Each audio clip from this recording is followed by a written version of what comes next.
Okay, welcome to the podcast, everybody. We are joined today by Dr. Joshua Sijuwade. It is an absolute pleasure to have you here, Joshua. This is our first conversation, and I suspect it will be a fun and very productive conversation. So thanks for taking the time. Great to have you on the show. No, thank you very much. I'm privileged to be here, and thank you for inviting me on. And I know our discussion is going to be very fruitful and hopefully edifying for the audience. Yeah. So, I mean, so much to explore, and we'll kind of ease into it here. You've been publishing a lot. It seems I haven't even been able to get through all of it yet. But you've got some really interesting stuff on grounding and the existence of God, and stuff you're doing in natural theology and divine simplicity. So I want to cover as much as we can at some point, because I'm interested in all of it. But let's start on a personal note. Give us a little bit of your background, if you wouldn't mind. Who's Dr. Joshua Sijuwade? What does he do? How'd you get into all this metaphysics business? Yeah. Yeah. Thank you very much. So it is all sort of tied together, my academic journey and my personal journey. So yeah, it really starts from when I was 19 years old. So that was 10 years ago. I do look a lot older than I am, but yes, I'm 29. But I was 19. When I was 19, I had a religious experience which completely changed my life. Wow. So I was brought up in a Christian home. So this is a Protestant Christian background, Pentecostal, charismatic Christianity. My mom used to drag me to church and say, "Josh, come on, you got to go to church." Kicking and screaming, I'll go, and probably I'll be playing one of my games on my phone or something like that.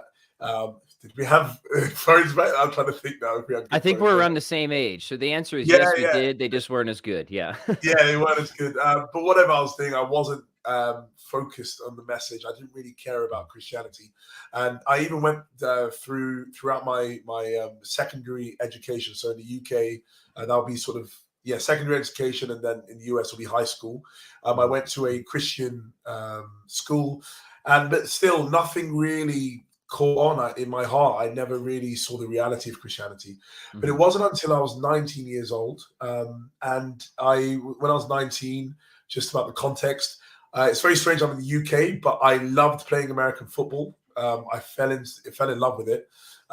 For when I was about 16 to 19, I was playing it, and I was planning to go to America. I really wanted to go to college. NFL, all, the glitz and glamour of that. So I was in that stage of my life where I was just thinking about sports and everything outside of religion. I couldn't care less about religion at that time. But then there was one evening, I was just lying on my bed, and I know I wasn't asleep, so I wasn't dreaming, but I just felt like I heard a voice saying to me, "Josh, if you were to pass away tonight, you will not be with me." And this voice just kept on repeating itself in my mind. Now, I don't think I was going through any sort of any type of hallucination at that time, or I wasn't going through a dark time of my life where I'll be sort of reflecting in that sort of way. I was always focused on, I'll say, the material world. And so thinking about the spiritual world and hearing those voices was very new to me. It wouldn't be something I'll be thinking about. So when I just heard it, it was like these words pierced my soul. And I just felt like literally from that moment on, my whole life had to change, and my whole life did change. All the desires that I had just fell away, and it was replaced with new desires to focus on Christ and furthering his kingdom as much as I could. And so I decided to go and study theology after that. And I still loved American football, but it was just like it's like everything has changed. Like the importance of things were now reordered. So the priority of things in my life. And so I said I wanted to learn more about Christianity. I wanted to study it more to greater depth. So I went to a place in London called the London School of Theology, and I went to study for a bachelor's there, so my undergraduate, and I fell in love with theology. I really, really loved it when I got there. I was sort of going, when I went there at first, I was thinking I want to go into the missionary field. I want to either be a pastor of a church. It was more that type of route I was going. But then it was in my second year of study, I started reading for an apologetics module.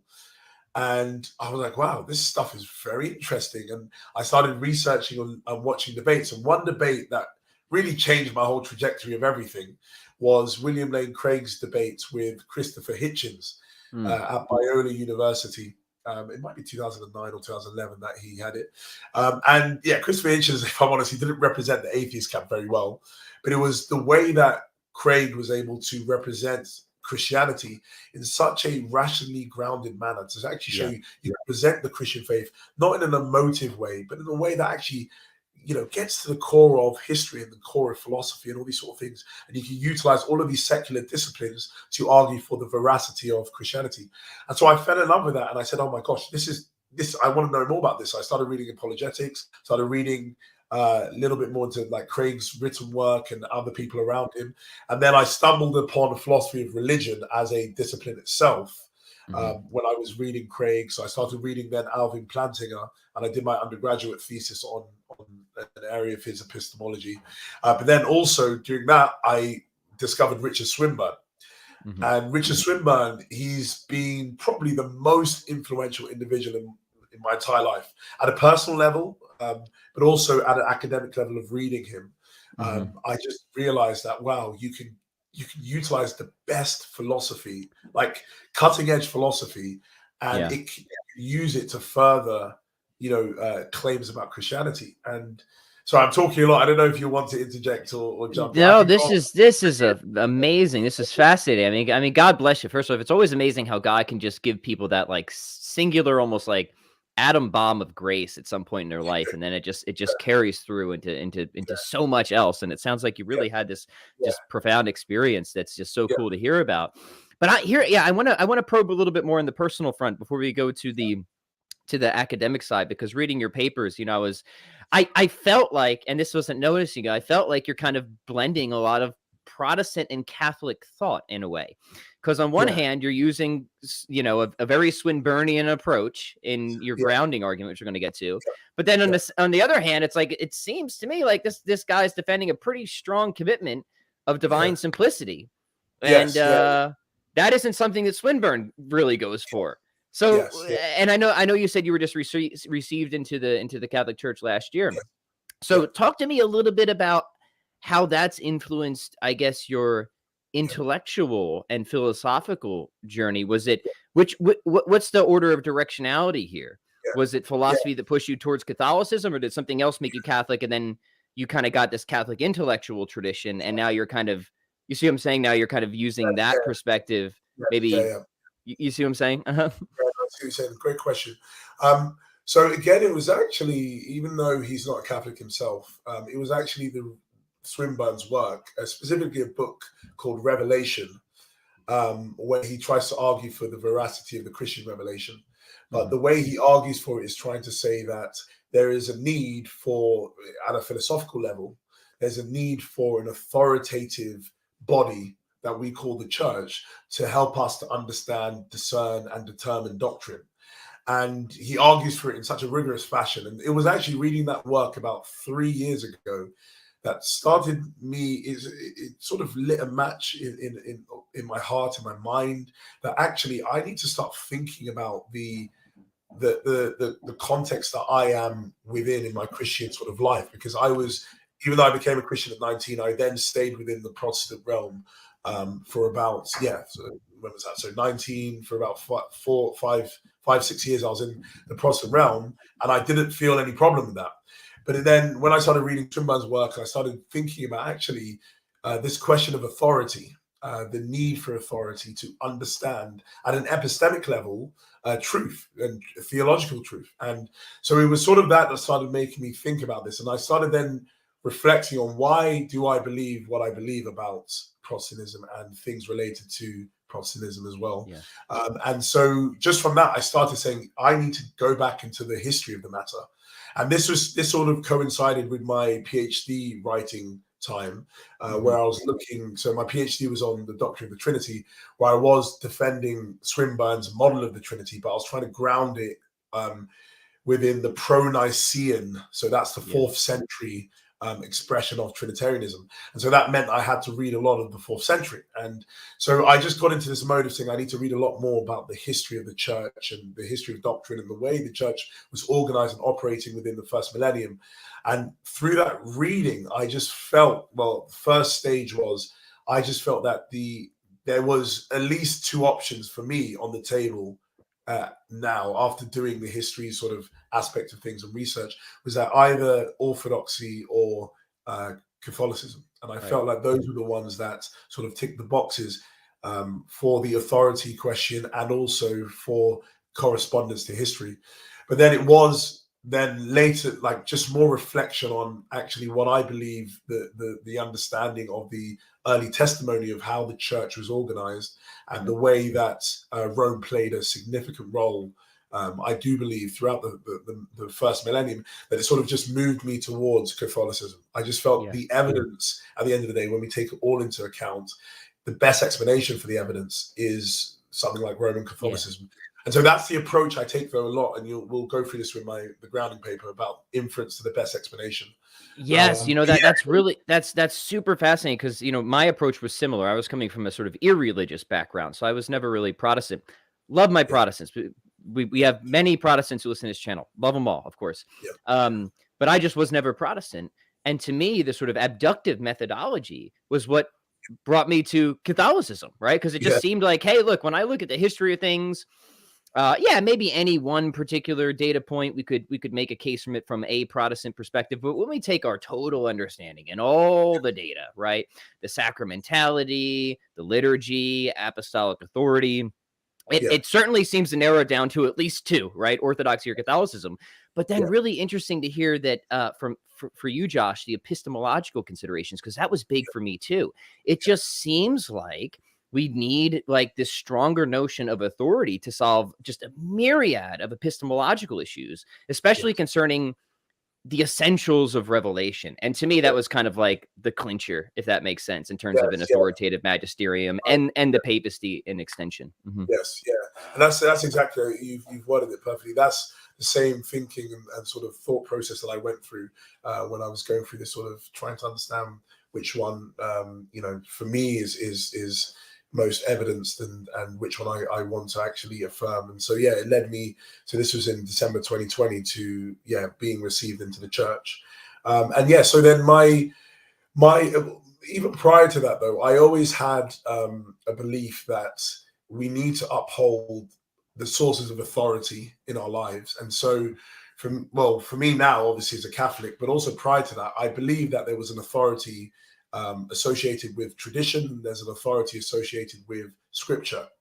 And tradition is quite clear in its position about this idea of, things like divine simplicity, things like, you might even say timelessness and other aspects. It seems like this is the understanding of God that we get from tradition. And so I felt like I want to do my best in a Swinburnian fashion. So utilizing the similar method, because the method he adopts is not wedded towards any form of Christianity. It's just saying, let's look at philosophy. Let's take the best philosophy you can, and let's see if we can utilize the tools and techniques of that philosophy to clarify certain religious claims that we're trying to affirm. And so I've used that. Let's use the best contemporary metaphysics that's on offer, that a lot of philosophers who are not religious at all would affirm to have, affirm its truth value. Let's utilize that. Let's see if we can help clarify certain doctrinal questions and provide more robust answers to those questions.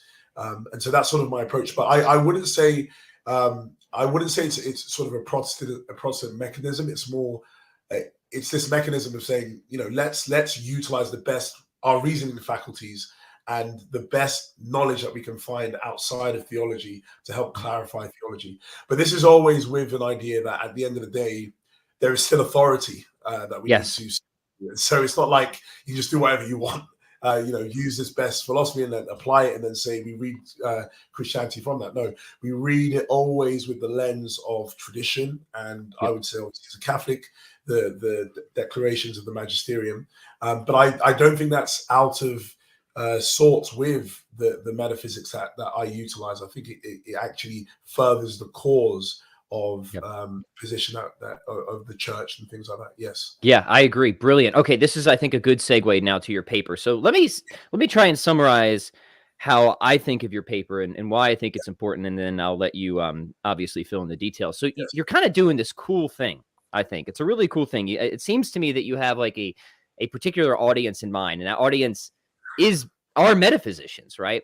And you're saying, look, metaphysicians, kind of by and large, you guys have this commitment to this called a law of metaphysics, grounding, right? Yeah. Now, I'm very interested in contemporary theories of grounding, because I, like you, Josh, I don't think they're foreign to tradition, even though some of the vocabulary changes. Yeah. I mean, for example, it just seems like, yeah, throughout the tradition, take the act potency distinction. It seems like Yes. how we make sense of that is whatever else potency is, it's something that is grounded more fundamentally in actuality, right? Yes. So Yeah. like, to me, grounding is just sort of a rediscovery of something that's always Yeah. kind of been there, but it's been sharpened and made more explicit in certain Yes. ways, right? Yeah. And what you're doing, you're saying, look, there's this law of metaphysics, which you guys broadly seem to accept, but you don't really have a way to account for it. Yes. Well, Yeah. well, here's a way to account for it, right? Here's an explanation for why there's Yeah. why there are these grounding relations at all, right? Yeah. And my explanation predicts it. It explains it. It's a simple explanation. So, and it's something that needs to be explained. Yeah. So if you're committed to this, this would give you a reason, however strong, to be a theist of this particular type. Is that Yes. a fair kind of summary of your project? Yeah, you're very good at summarizing very accurately. Yeah, that's exactly what I'm doing. And the sort of intention in mind is to do that. And yeah, exactly, with the audience. Because I've got another, it's like I'm churning up papers all the time, but there's another, there's a third evidence that I've focused on recently. So modality, and it's just been accepted by Metaphysical, so the same journal, and that should be out within a few months. And so it's utilizing the same method. But what I bring out in that paper, which I didn't bring out here, is trying to say that I think the method that we utilize in metaphysics is a little bit not. I wouldn't go so far to say incoherent, but it's not taking into account all of the data. So I say in that paper, which is not this paper that people would have read, but it's saying basically some people have assumed what we do in science, methodological naturalism. Okay, don't bring in any supernatural entities into your theorizing. And we do that in science, and maybe it has, some grounding and reasoning for that in science. But that's also happening in metaphysics. So you have all these metaphysicians coming up with these theories, and everyone's high-fiving each other and saying, yeah, grounding and all these things, they're great. But then they are happy to just say, well, grounding just seems to be a brute fact. Right. Or it has an explanation, but that explanation doesn't seem to be fundamental or something like that. And they leave it as that, and they don't go on further. But I think it's that sort of methodological naturalism that's in play, that no, it couldn't be anything that's non-physical. So obviously, we're just going to leave it as a brute fact and move on. But what I'm trying to say is, actually, if we utilize a criteria that I think most people will agree with, so maybe we'll run through it, but the criteria, there's some inductive criteria I used in the paper, which Swinburne himself argues for, but generally metaphysicians and the philosophers probably will affirm, maybe not the whole criteria, maybe, or certain criteria as well. But what I would say is that if we use this criteria, it leads us to a more fundamental explanation that we can only identify as God. And yes, I can't see anything, fulfilling the category that will allow us to have these things that the metaphysicians are affirming. And so for me, in this paper, and I think I brought out in the paper before, it's called Fundamentality and the Existence of God, I'm really trying to say that we don't have good reason to stop at the level that metaphysicians want to stop. So let's say there's this layered structure of reality, and at the bottom layer, we have the category of physics. And so for physics, whatever is physical is the most fundamental entity. But I don't think we have good reason to do that. The explanatory stopping point can descend further. And I think it descends to a level of fundamentality which we would identify with the theological category, the category of God. The category that includes God within it. And so, I'm trying to speak to metaphysicians and say, actually, utilizing your own ideas, utilizing an acceptable criteria, it seems to lead us in this direction. So unless you have good reason to doubt your own ideas or the criteria, or maybe the way I construed theism, then I don't know why you shouldn't be led in that same direction as well. Right. And to me, that's the nature of a good argument. A good argument picks out a tension, and it says, here's a way you can resolve that tension. Become a theist. Right.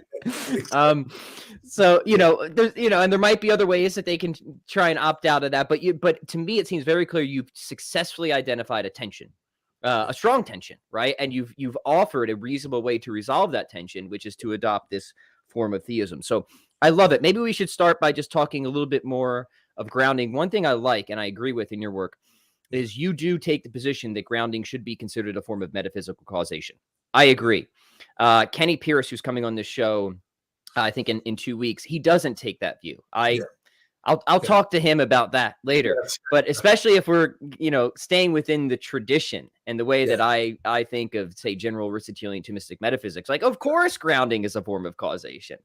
So maybe just whatever you think is important to kind of get on the table about grounding, just to help frame your argument, and then maybe anything you want to say about grounding and causation. Yeah, that's great. Yeah, so grounding generally by contemporary metaphysicians who have researched and studied about this specific issue, they all sort of affirm that it seems to be a primitive notion. So it's a notion that's not more reducible to other elements that we can then define it as. So you can't really have a definition for grounding or the grounding relation if you take it to be a relation. But the way that they normally try and flesh out what this sort of concept or notion is by looking at paradigm examples and formal sort of principles that govern it, and then trying to see how it's analogous to other relations that we see or we affirm in other areas of metaphysics. So paradigm examples that you'll have are things where you have, for example, the famous one would be Socrates and his singleton set. So you have a set and you have Socrates, and it seems to be the case that there's a relation between Socrates and the set that he's a singleton of, but that relation is understood to be an in virtue relation. So singleton Socrates, a set singleton Socrates, exists in virtue of Socrates. Depends on the individual Socrates, right? The individual Socrates. So it's not Socrates, depending upon the set. It seems to be the case that if Socrates didn't exist, the set wouldn't exist as well. So that set exists in virtue of that certain thing. Yeah, so it's a supervenient entity, right? Yeah, sort of in a way, yeah. So you can sort of take it that way, but the way that we normally utilize it in our language would be things like in virtue of. Right. So that phrase is really being related to grounding. So something exists in virtue of something else.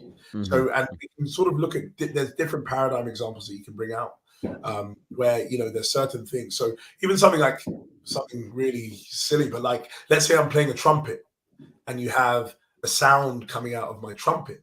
Well, that sound exists in virtue of my trumpet. It's dependent upon that. Right. So the statue exists in virtue of the clay. Right. Yeah, things like that. Yeah. So what you have is this in virtue of locution. These words that we're using is capturing something that seems to carve reality at its joints. So you have this phrase that you find in metaphysics a lot: carving reality at its joints. So it's picking out a relation that seems to be evidence and widespread within reality, and it seems to be something which is very important, this in virtue of relation. And so this in virtue of relation has been termed grounding. So singleton Socrates is grounded by Socrates. My musical sound is grounded by my trumpet, or as you were saying, the statue's grounded in or by the clay.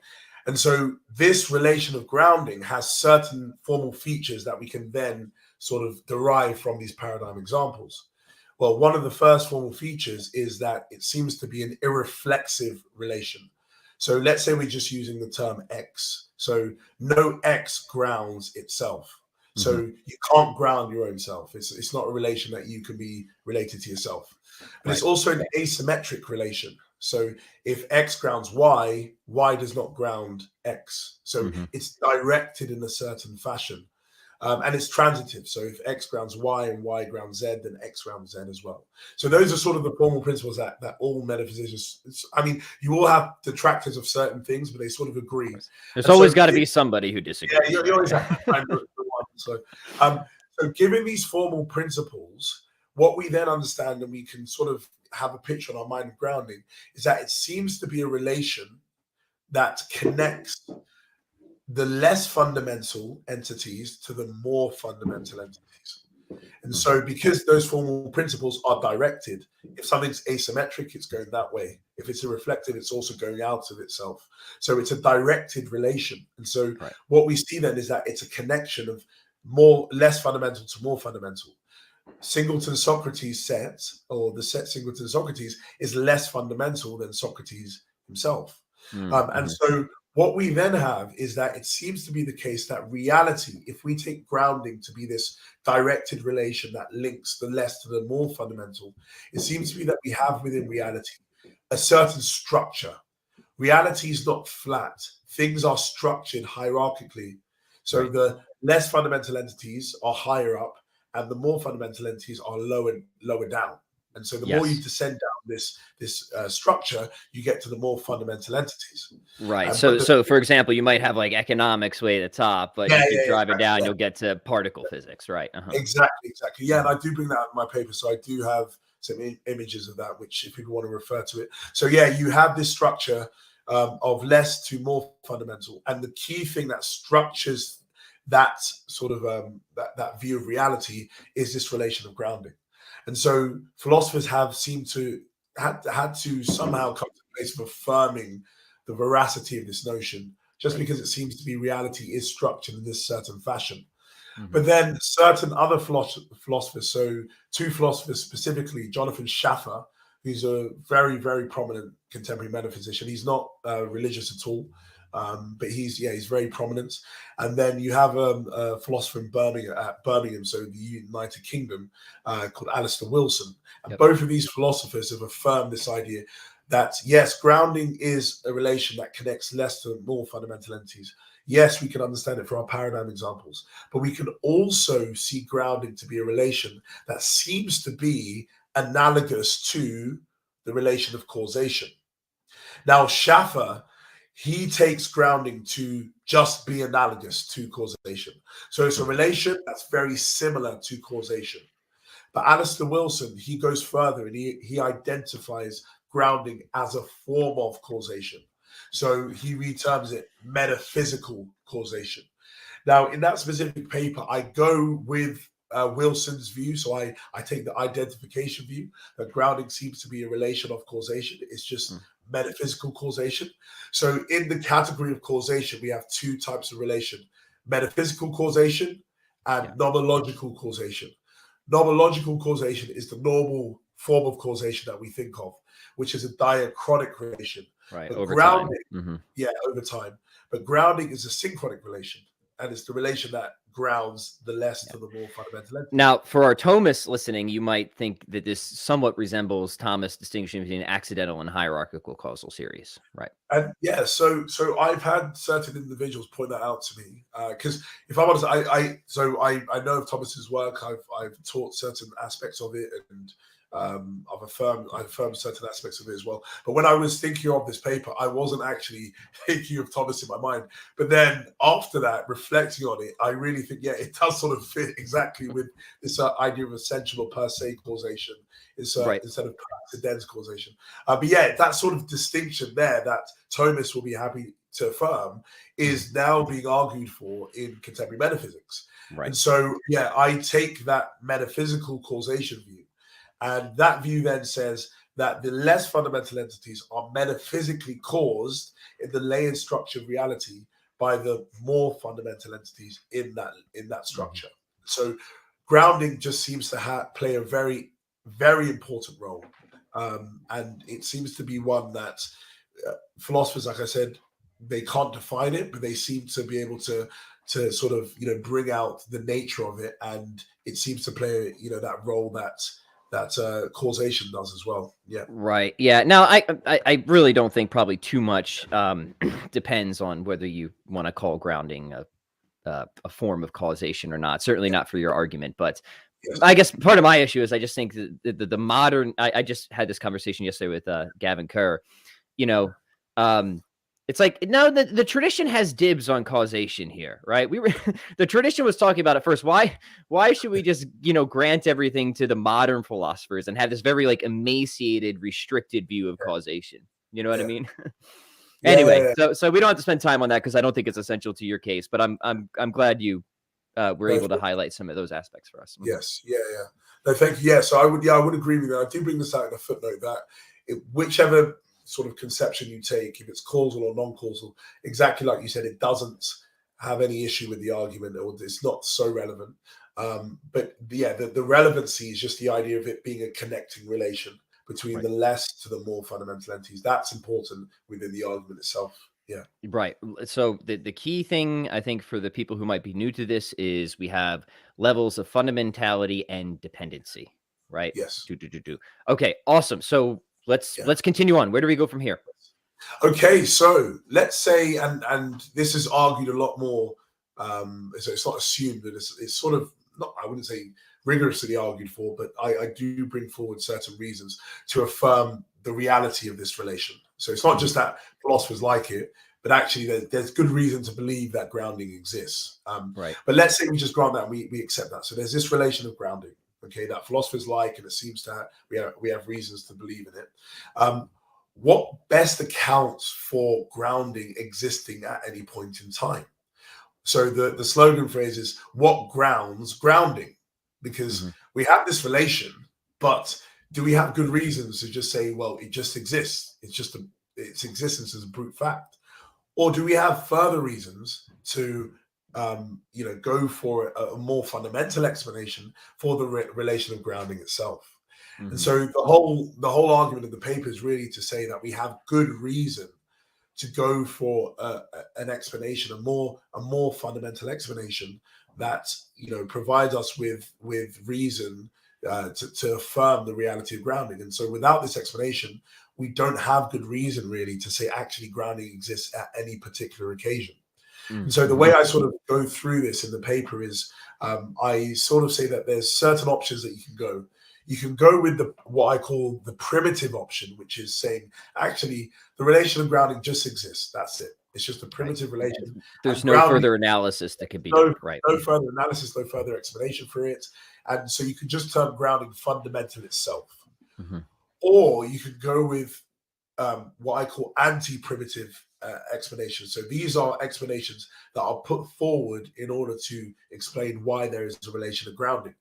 And so when you go with that second option, what I sort of see in the contemporary field is that there are two, I call sort of physical options. So you have something called priority monism and priority pluralism. So I think we'll definitely have to cash that out later so people can understand it better. There are these two physical options on the table. And then the option I put forward is what I call the non-physical option, which is theism. And so I try and argue for theism being the best explanation. But in order for me to do that, I need to have a criteria to be able to assess the worth of these explanations or the worth of the primitive sort of option. Right. And so what I do then is I say, let me go with a certain inductive criteria. So this argument for people who like natural theology is not a deductive argument, so you won't find any syllogisms. But it's an abductive argument where I'm trying to say, we have this certain set of data, we have a certain criteria, and what's the best explanation for this data? So the best explanation is one that fulfills the criteria better. Yes. And so, from that, I then say, well, theism does seem to do that. And so it's the best explanation of the data, and the data is the relation of grounding. Right. Yeah, sorry, I don't know if you want to say that. I think it's brilliant. I'll just try and reposition it just to help facilitate understanding, because I appreciate if somebody's new to this is going to right. Yeah. This is you're aiming at a very specific crowd, so I just want to maybe just try and reiterate a few points. Yes, there's something that seems to be a need of explanation, and it's this. I'm very comfortable calling it a law of metaphysics, grounding, right? I think that's right. A metaphysical law. And what we're doing here is we're using this inductive criteria, which we're going to go through here in a minute. And it seems like this inductive criteria is going to give us reason, possibly very strong reason, to adopt theism as the best and simplest explanation to make sense of why there are any grounding relations at all. That's the project here, right? Yes. Yeah, that's exactly it. So, yeah.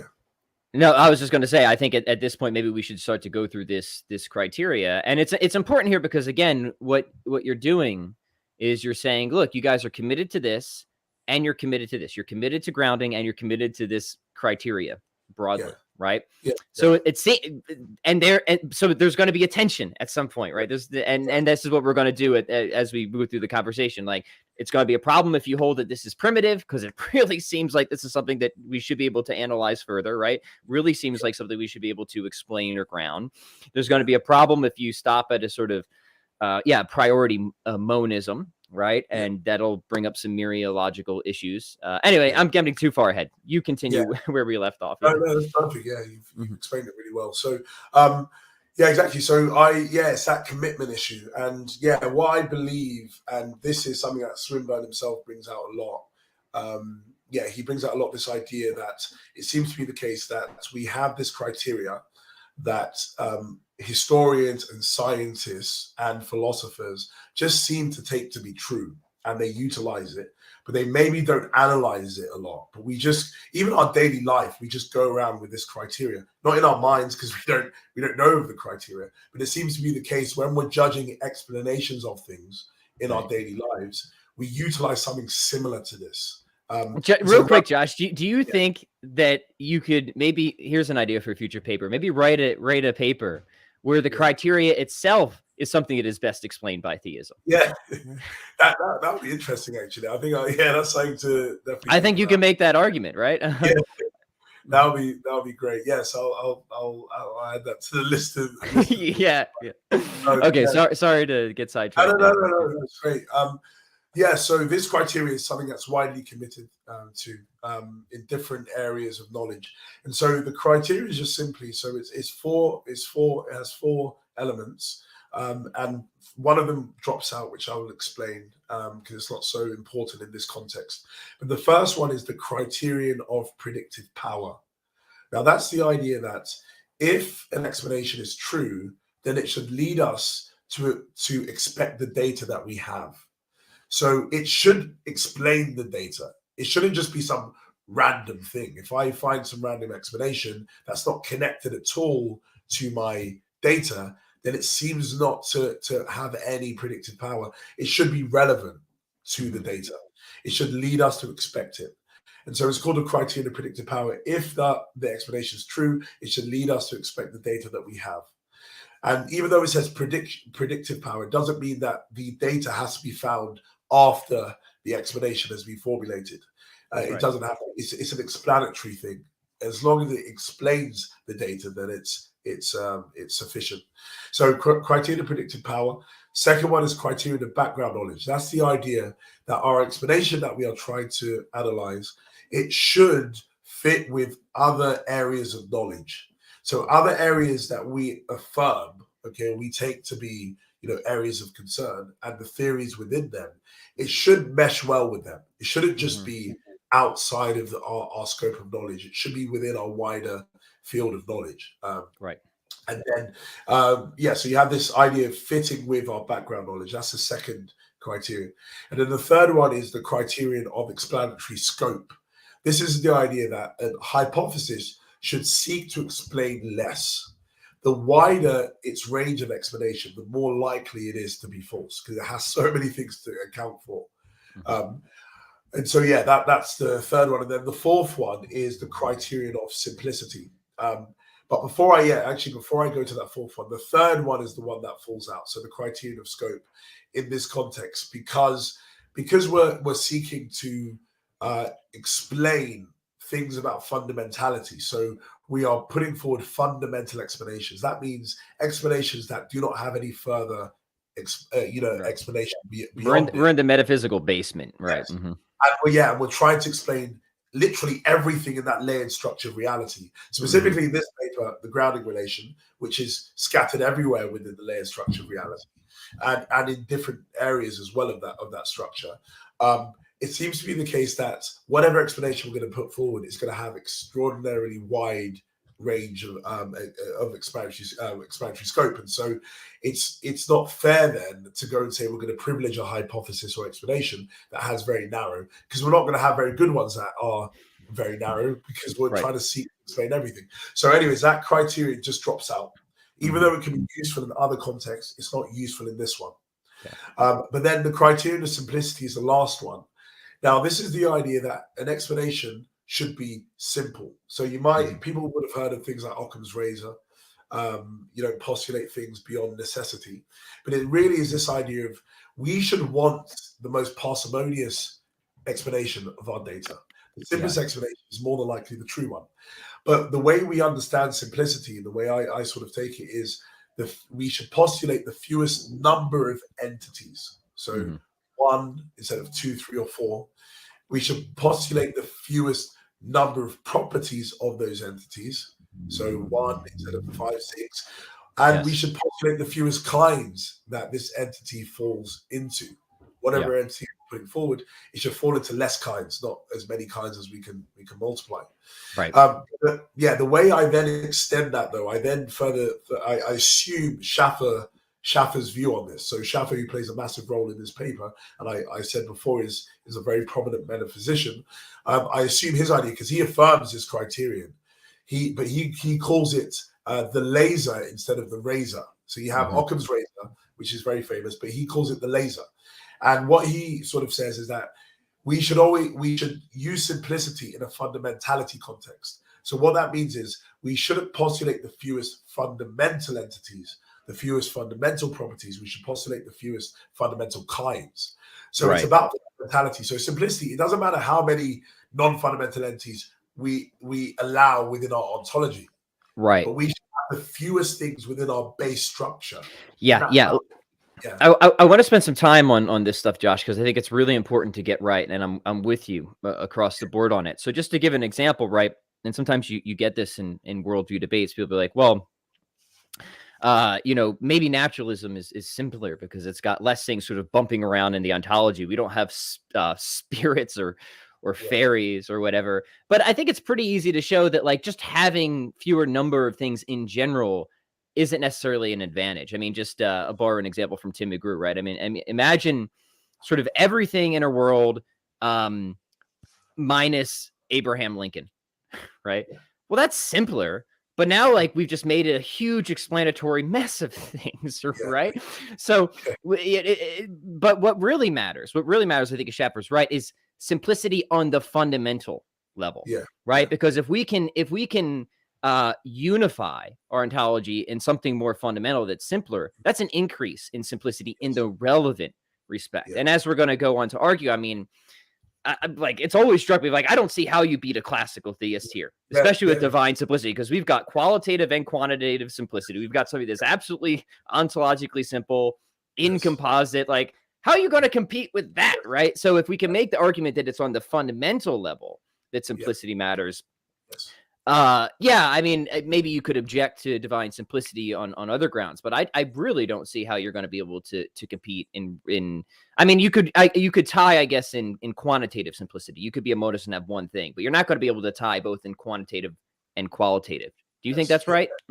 Yeah, that's how the paper sort of goes forward to argue for theism on that point.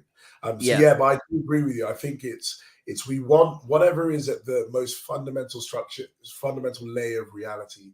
It just seems to be the case that we want less things. We want things to be unified in a certain way, not having all these thousands of things floating about at that level. But it just seems to be the case that we want less things that are unaccounted for, because things that are fundamental are unaccounted for by anything more fundamental. And now, it seems to be the case.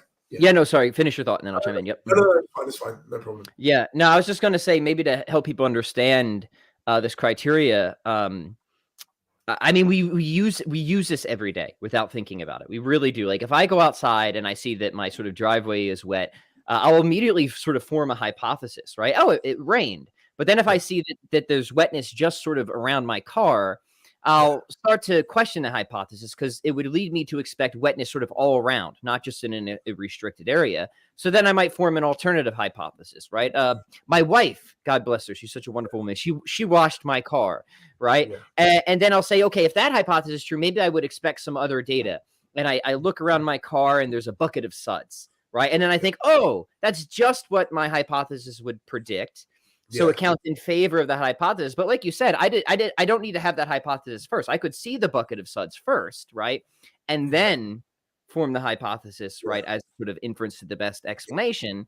And then I can ask, okay, if my wife washed my car, would that lead me to anticipate the data of sort of a restricted area of wetness and a bucket of suds? And in a sense, I guess there's, you know, a little bit more complexity to this hypothesis than the rained hypothesis. There is, yeah, that's hard to evaluate. Is there more moving parts? Yeah, I think there probably is, right? But again, it just shows that simplicity isn't an absolute criteria, right? Yes, It's in exactly. some instances, yeah, we need you know, in a sense, a more complicated hypothesis if we've become simplistic to the point that Yeah, we can no longer explain the data. So exactly. Yeah, I just wanted to bring that out to show people, like, we use this criteria all the time, even if we're not explicit about it, right? yeah, that's exactly true. And you brought out a very important point, and I do highlight this in the paper as well, that an explanation, it's not that we should just privilege, and this is actually important in distinguishing my view from Swinburne's view, is that I don't actually privilege one criterion over another. Hmm. I think we should just take all the criteria, all of them together, and say what best fits with them. But what happens is there might be a case where, yeah, you might have to go with the more complex hypothesis if it allows us to have great gain in predictive power, Right. or if it allows us to, if it fits a lot better with our background knowledge than what's on play there. Hmm. But what we're saying is that simplicity should play a role. It shouldn't be the dominating absolute role that, you know, that some people might take it to be, but it should play a role there. If there is something that leads us to expect the data, and they do that equally, and they fit with the background knowledge equally, then when we get there, it should be, well, if that thing says there's 5 fundamental things, but we could give one fundamental thing, then that seems to be the reason that we should go with that, because there is a gain there in one of the in one criterion, Yeah. without losing the other one. But if Yes. you lose one, Excellent point. Hmm. yeah. Yeah. So So if 2 theories explain just as much, then believe yes, the simpler. And now, why yeah, is that? Well, I guess it's because if we think there's more basic parts or components, there's just more ways that theory could go wrong, which is to say there's yes, more ways that theory could turn out to be false, right? yes, So probabilistically, the simpler yeah, theory, if the 2 theories explain as much, is more yeah. likely to be true, right? Yes, yeah, exactly. That's exactly correct. Yeah, so we have this inductive criteria, and it's something which just seems to be intuitively correct in that we employ it ourselves, as you were saying. Historian scientists employ it as well when they are, you know, assessing the worth of explanations. And so, what I say then is that let's utilize this within a metaphysical context. Because what I didn't see when I was doing research for this and other projects is I don't really see this type of abductive sort of way of arguing for things being utilized a lot in the realm of metaphysics. So we see a lot of, like, so with Swinburne's work and others, we see people utilizing this type of, you know, inductive criteria in, you know, the cosmological argument, trying to put forward an inductive cosmological argument or teleological argument, or in history, so arguing for the resurrection or something like that. You'll Right. have a criteria. And you know, it serves its worth there. But I haven't seen it in sort of this metaphysical realm when we're looking at contemporary metaphysics. And so I was trying to say, actually, it seems to be the case that we can resituate this context within this context. And by doing that, it seems to be that we are led to want to privilege one explanation over the others on the table. So it's this criteria in hand. I then go forward and say, let's go and assess the worth of the primitive option, that grounding is fundamental itself. And let's also assess the worth of theism, priority monism, and priority pluralism. And I'll be happy other people can come up with other explanations. Let's use this criteria to do that. Because at the end of the day, we're all trying our best to seek truth. And so if this criteria seems to be the correct one to go forward with, let's do that, and let's see what fulfills it better. That's what I try to do. Yeah. Right. So obviously, long story short, you're going to argue Yeah. that theism is Yeah. sort of far and away the best Yes. explanation, right? Yeah. Exactly. Yeah. I didn't check with you how much time you had, Josh. Yeah. I would love to jam all day, but I also want to be respectful of your time, and I know there's a lot to go through with all those accounts. Yeah. So I'm gonna let you take the reins here and decide how much you want to kind of dive into and cover. Yeah, I could go. I'll try and be as brief as possible. So, I mean, if people have issues, I would always just direct them to read the paper, and if they have any questions, I'm always happy to be contacted and further discussion. So let's do this. You take the reins, go through as much as you want. I'm gonna link the paper so people read it, and you got to read the paper, guys. A lot of these conversations are just meant to kind of entice you into the written work, and then maybe we could take some questions from the audience at the end if you're okay with that. Yeah, awesome. Yeah, okay, cool. Awesome. Back to you. Okay. So we have this criteria in hand, and we have really about we have we have 4 options on the table: primitivism, grounding fundamental, and then we have these 3 anti-primitive options: theism, priority monism, priority pluralism. Okay, so the way I then go through this is first cashing out what theism is, so people know what I'm talking about, and then I assess the worth of the other ones. So we know what primitivism is, because that's just saying grounding that lacks a further explanation. It's just the relation that exists, and that's it. So we understand that. But then what are these other options, these anti-primitive options? Okay, so theism. The way that theism is understood and defined is just simply the claim that there is a God. But then trying to understand what we mean by the word God is then sort of where the work needs to be had.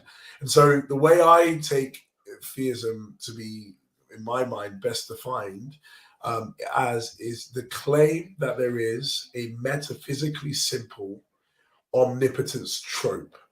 Now, when I'm saying that, people might be saying, well, what is this? I've never heard of that. Holy heavens, right? Yeah. Yeah, what is this? But when I cash it out, I can hopefully people will understand why I'm led to that position, and the fruitfulness that we have in the way that it fulfills the criteria. Because really, the argument for myself hinges on the definition of theism. So if you might take a different definition, it might not do the work that you want it to do in this specific argument. Okay, so metaphysically simple omnipotence trope. Now, it's helpful firstly understanding what a trope is, why it's omnipotent, and then why it's metaphysically simple. So a trope is normally understood to be something which is a particularized property. So you have this sort of divide in metaphysics, and it's an ancient divide, but it's been brought into the contemporary dialogue by a guy called D.C. Williams in the 20th century, who reintroduced the notion of a trope. So we always have heard of this, properties as universals, things that are shareable. So I'm wearing, probably can't see it well in the camera, but this is a blue top. So the color blue, and if someone had the exact same top as me, if you affirm the universals, you'll say the blueness of my top is shared and numerically identical with the blueness of that person's top. Now, that's the idea of universals, but tropes are a little bit different in that they say that we have particularized properties. So there are no universals, a lot of trope theorists will say. So they would say, for example, the blueness of my top, the color blue, the blueness is particular to this top. It's not shared by the other top, even though the top might be, similar, qualitatively identical in the way it looks exactly the same. The blueness of that top is not the same thing. It's not numerically identical. So each of our properties are particularized. They are instances, and they're not shareable.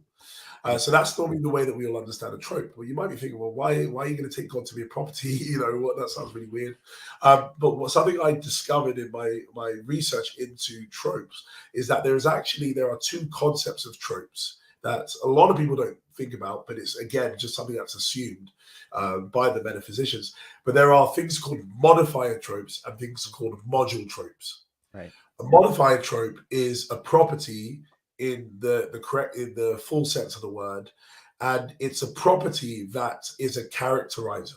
So my blue, if you have my jumper again, the blueness of my jumper, if you have a modifier trope, a color trope, that modifier trope is giving the character of blueness to my jumper. Is jumper? What is a jumper? Is this a term in the use in the UK? In the US, sorry. Is that just a sweatshirt? Is that what a jumper? Sorry, sweater or something like that. I know, I love it. Sorry. Sorry.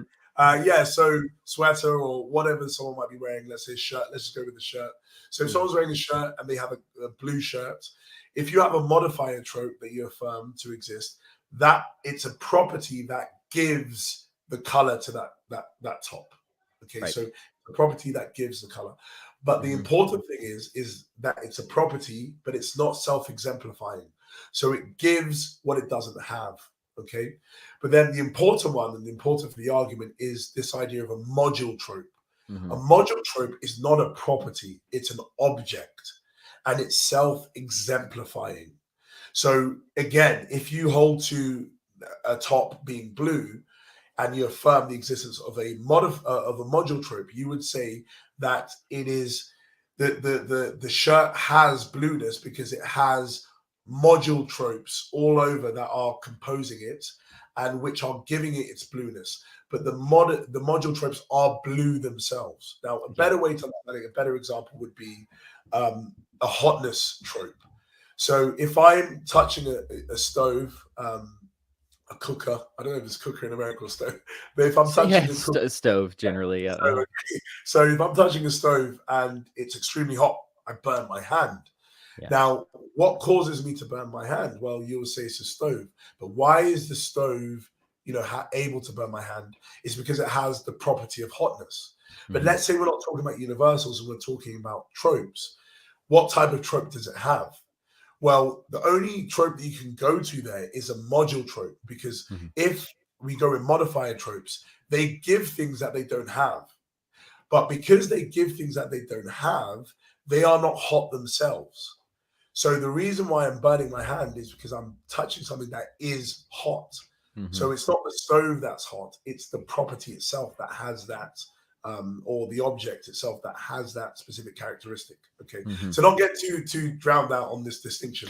I will just say real quick, and maybe you have some thoughts on this, Josh, is like, this is where I think, again, tradition can be very helpful, and going back to Aristotle's categories and stuff like that, I think could actually help lend some additional resources to clarifying and making sense of it, even substantiating trope theory. I don't want to get into that now, but if people are like, what is all this stuff? What is all this stuff? I would say, if you're familiar with Aristotle and Aristotle's categories and stuff like that, that might be helpful. I don't know if you've made any of those connections or not yourself. Yeah, no, so not in the paper itself, but I have seen it. And a lot of philosophers have brought this out, saying trope theory is not a modern idea. It's been rediscovered, but it was there before. Right. And it's littered throughout the medieval period and even prior to that. But it's philosophers who have just sort of brought it back into the conversation. But yeah, not to get drowned out in this, but the reason I wanted to make the distinction there, which is, again, not wholly important for the argument, is because when I'm using the term trope, I'm not calling God a property. I'm calling him an object. So we can still affirm that he's an object, but he's a certain kind of object. He's a self-exemplifying object that we see throughout reality. So affirming tropes, let's say you don't affirm universals and you affirm tropes. We have tropes everywhere. I've got module tropes now all over with my sweater. There's blueness tropes. There's a size trope for my body. All of these things that we have, all the characteristics that we have them because we have tropes that are giving us those characteristics. And so we are committed to this anyway. So it's not a foreign idea. So what I'm saying is just I'm adding another instance to that category, saying, well, God is identified as a trope as well. Not a trope that is, physical in this way, but he is a trope because he or at least just to maybe qualify what you said, like a lot of people that you're targeting with your argument are committed to this. Yes. Committed to right. Yes, exactly. Yeah. So it's not something that even needs to be argued for. Just taking this view, we can then say, utilizing this understanding of a trope, we can actually identify God as it. So God is a module trope. Now, in philosophy as well, module tropes are taken to be causally active. They are powerful. So you have this term power tropes used all the time. So tropes are powerful. So going back with the hotness trope, that hotness trope has a power, the power of burning. It's directed towards manifestation. And that manifestation has the effect of burning my hand or cooking something. So tropes are powerful. They're directed to manifesting in a certain way. So again, philosophers are committed to this idea that we have tropes, these self-exemplifying objects, And these tropes are powerful. They're not like universals, which are causally inert. They are causally active. So then what I then do is saying, okay, God is a trope. He's a module trope, but he's an omnipotence trope. And all I'm doing is I'm removing limitations from the idea of him being a power trope. So God is a module trope and he's a power trope, but he's a limitless power trope. And that's all I'm saying by saying he's omnipotent. So I'm not bringing in any foreign idea. All I'm saying is philosophers are committed to tropes. They're committed to power tropes. And so all I'm doing is I'm removing the limitations of this, the power of this trope. So take a power trope that somebody would have that has a certain degree of power. You're just saying shave off any arbitrary limits. It just has all power. Yeah, right. There's no reason not to. Right? There's no reason to say it has to have this X amount of power. All tropes have to have this X amount of power. No, we're just saying this trope doesn't have any limitations.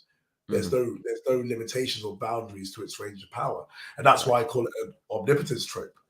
But doing that as well, and this is an important thing for later on, is also taking God to be an omnipotence trope. Because I've had this raised in other interviews that why don't we identify God as a perfection trope or something else?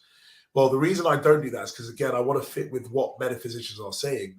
They don't affirm really perfection tropes. They do affirm power tropes. So all I'm doing is just saying, God is a power trope, but he just doesn't have limits, which I don't think is, there could be much argumentation against that sort of move. But also something that is brought out, and I do direct people. So your listeners, as you said, they might be Protestant, Orthodox, Catholics might be thinking as well, why do I need to, the guy keeps on bringing up Swinburne. But I would say, so Swinburne's Orthodox himself, but I think he does a lot of work, which has nothing to do with this distinction. So your audience, read widely, because there are loads of philosophers outside even the Catholic realm we can utilize what they're saying to further the cause. Absolutely, yeah. I'm a big fan of Swinburne. I love his work. I obviously part ways with him on certain things, but I've greatly benefited from him. This specific thing that he says, I think is very helpful for the argument. So he, in his latest work, speak of the bugger, he's right here. That's great. So in that book and in his work, The Coherence of Theism, what Swinburne does is that he tries to derive all of the attributes from the attribute of omnipotence. Right. So all you need to affirm for God is that God is omnipotent. And given that he's omnipotent, he also has to be omniscient. He also has to be perfectly good. He also has to be necessary. He also has to be all of these things. So he basically says, from this one attribution, we can then get all of the other attributes. Right. It's just a daisy chain, right? So it entails all the others. So, for example, let's say we're going with omniscience. So in order for God to be able to do anything logically possible, it seems to be the case that he has to have a certain amount of knowledge. He needs to know the extent of his power and how to utilize it. And so he has to know of all truths and to know if he can bring about those certain events or not. Right. So can we also just say that to know is a power? Right. Yeah, I mean, you could do that as well. Yeah. I mean, there's ways to bring this out, but it's just the idea that there is a close relation between these properties. And so I affirm that idea in this argument. So I take God to be an omnipotence trope, which is not, like, as I said, it's not an ad hoc sort of construal of him. But I also do it because from that, we can then get all of the other characteristics that God has. So God is omnipotent, and then given that he's omniscient, he's perfectly good, he's perfectly free, all of these things.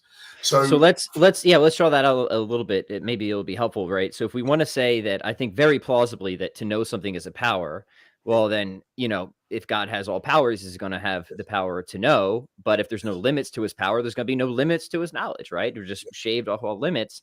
And then what's the link to goodness here? Okay, maybe something like this, right? God has the power to produce good things. Well, obviously, there's some degree of goodness in God then, right? To be able to produce at least good things is itself good.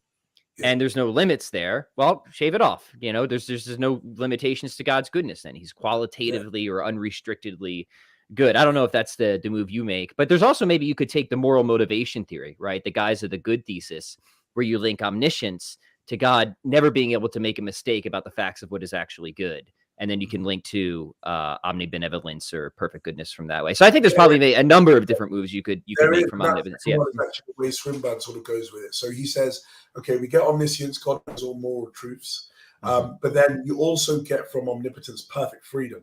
Perfect freedom is the characteristic that God has, not being causally influenced by anything else. Anything external to him doesn't causally influence him. And that seems to be the case, because if God has all power, number one, he should be able to get rid of whatever's causally influencing him. So you seem to be contradicting yourself if you're affirming the idea that he can be causally influenced. But also, it doesn't seem to be the case that if someone has limitless power, he should be constrained by something. Something's holding him, saying, well, I'm influencing you in this way, and you can't do anything in that way. If you're omnipotent, you can do anything. So you get perfect freedom. Now, given that you have perfect freedom and you have God knowing of all moral truths, it's the idea that we are motivated to do good. So it's a motivation. There's an inclination. If we see something to be good, we are inclined to do it. Right. And we only do things because we think they are good, even if we're mistaken. That's the key, right? Exactly. But because God is omniscient, he will know what are moral truths. So he will know what is good and what is wrong. Yeah, he can't be mistaken about it, right? Yeah, exactly. So that inclination will be there. And because he's not causally influenced, so nothing is causing him, because, for example, a causal influence would be a desire. Oh, I know I should eat Brussels sprouts. That's good for my health. But, oh, there's this chocolate cake over here. Oh, I want that. And the desire for the chocolate cake takes me away from the Brussels sprouts, even though the first one was the good one. But God doesn't have any of those influences, those desires pulling him away. So anything that he sees to be good, he will have the inclination to do it. And because there's no causal influence, he will just do it. So every action that he does would be good. There will be no reason for him to do anything bad. So you get perfect freedom, you get omniscience, you get perfect goodness. And as he was showing as well, there's other ways you can do this. But the key thing for the audience to understand is that there is an intimate relation between all of the characteristics that God has. And that's because at the base level, we're taking him to be an omnipotence trope. Yeah, cool. So, so God's an omnipotence trope, and we get all of the characteristics from that. Now, we then need to understand this idea of metaphysical simplicity. One thing that I really want to emphasize, which I hope people also do when they also see when they're reading this is not just to bring in classical theism here and say, oh yeah, I love classical theism, I'm committed to it, so I've got to bring him into my. I do, and I am. But it's trying to say, actually, from these wide commitments that these metaphysicians have and hold to, we actually get simplicity, because something that a lot of most trope theorists will affirm is that tropes are simple. They are simple, right? Yeah, they're not complex entities. They're not made up of things from different ontological categories. So tropes are simple entities. So taking God to be an omnipotence trope, we also get simplicity coming out of that. Now, we might need to cash that out more, because the trope theorists don't. They just say they're simple and that's that. But they don't tell us how or why or in what way. But what we do get is a commitment to simplicity if you hold to this idea of God being an omnipotence trope. So God is an omnipotence trope that's metaphysically simple.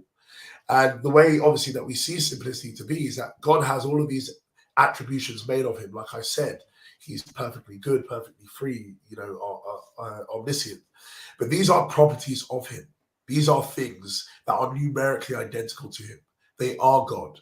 God is his goodness. He is his power. He is his knowledge and all these things. So where I part ways with Swinburne is that Swinburne would derive all of these attributes and say there is a relation of entailment to other properties. So perfect goodness is entailed by omnipotence, and it's a property that God has. So God is composed. But I don't take that view. I'm saying, yeah, we have an intimate relation between omnipotence, but the relation that we should affirm is one of numerical identity. That all of these things are actually identical to the omnipotence trope itself.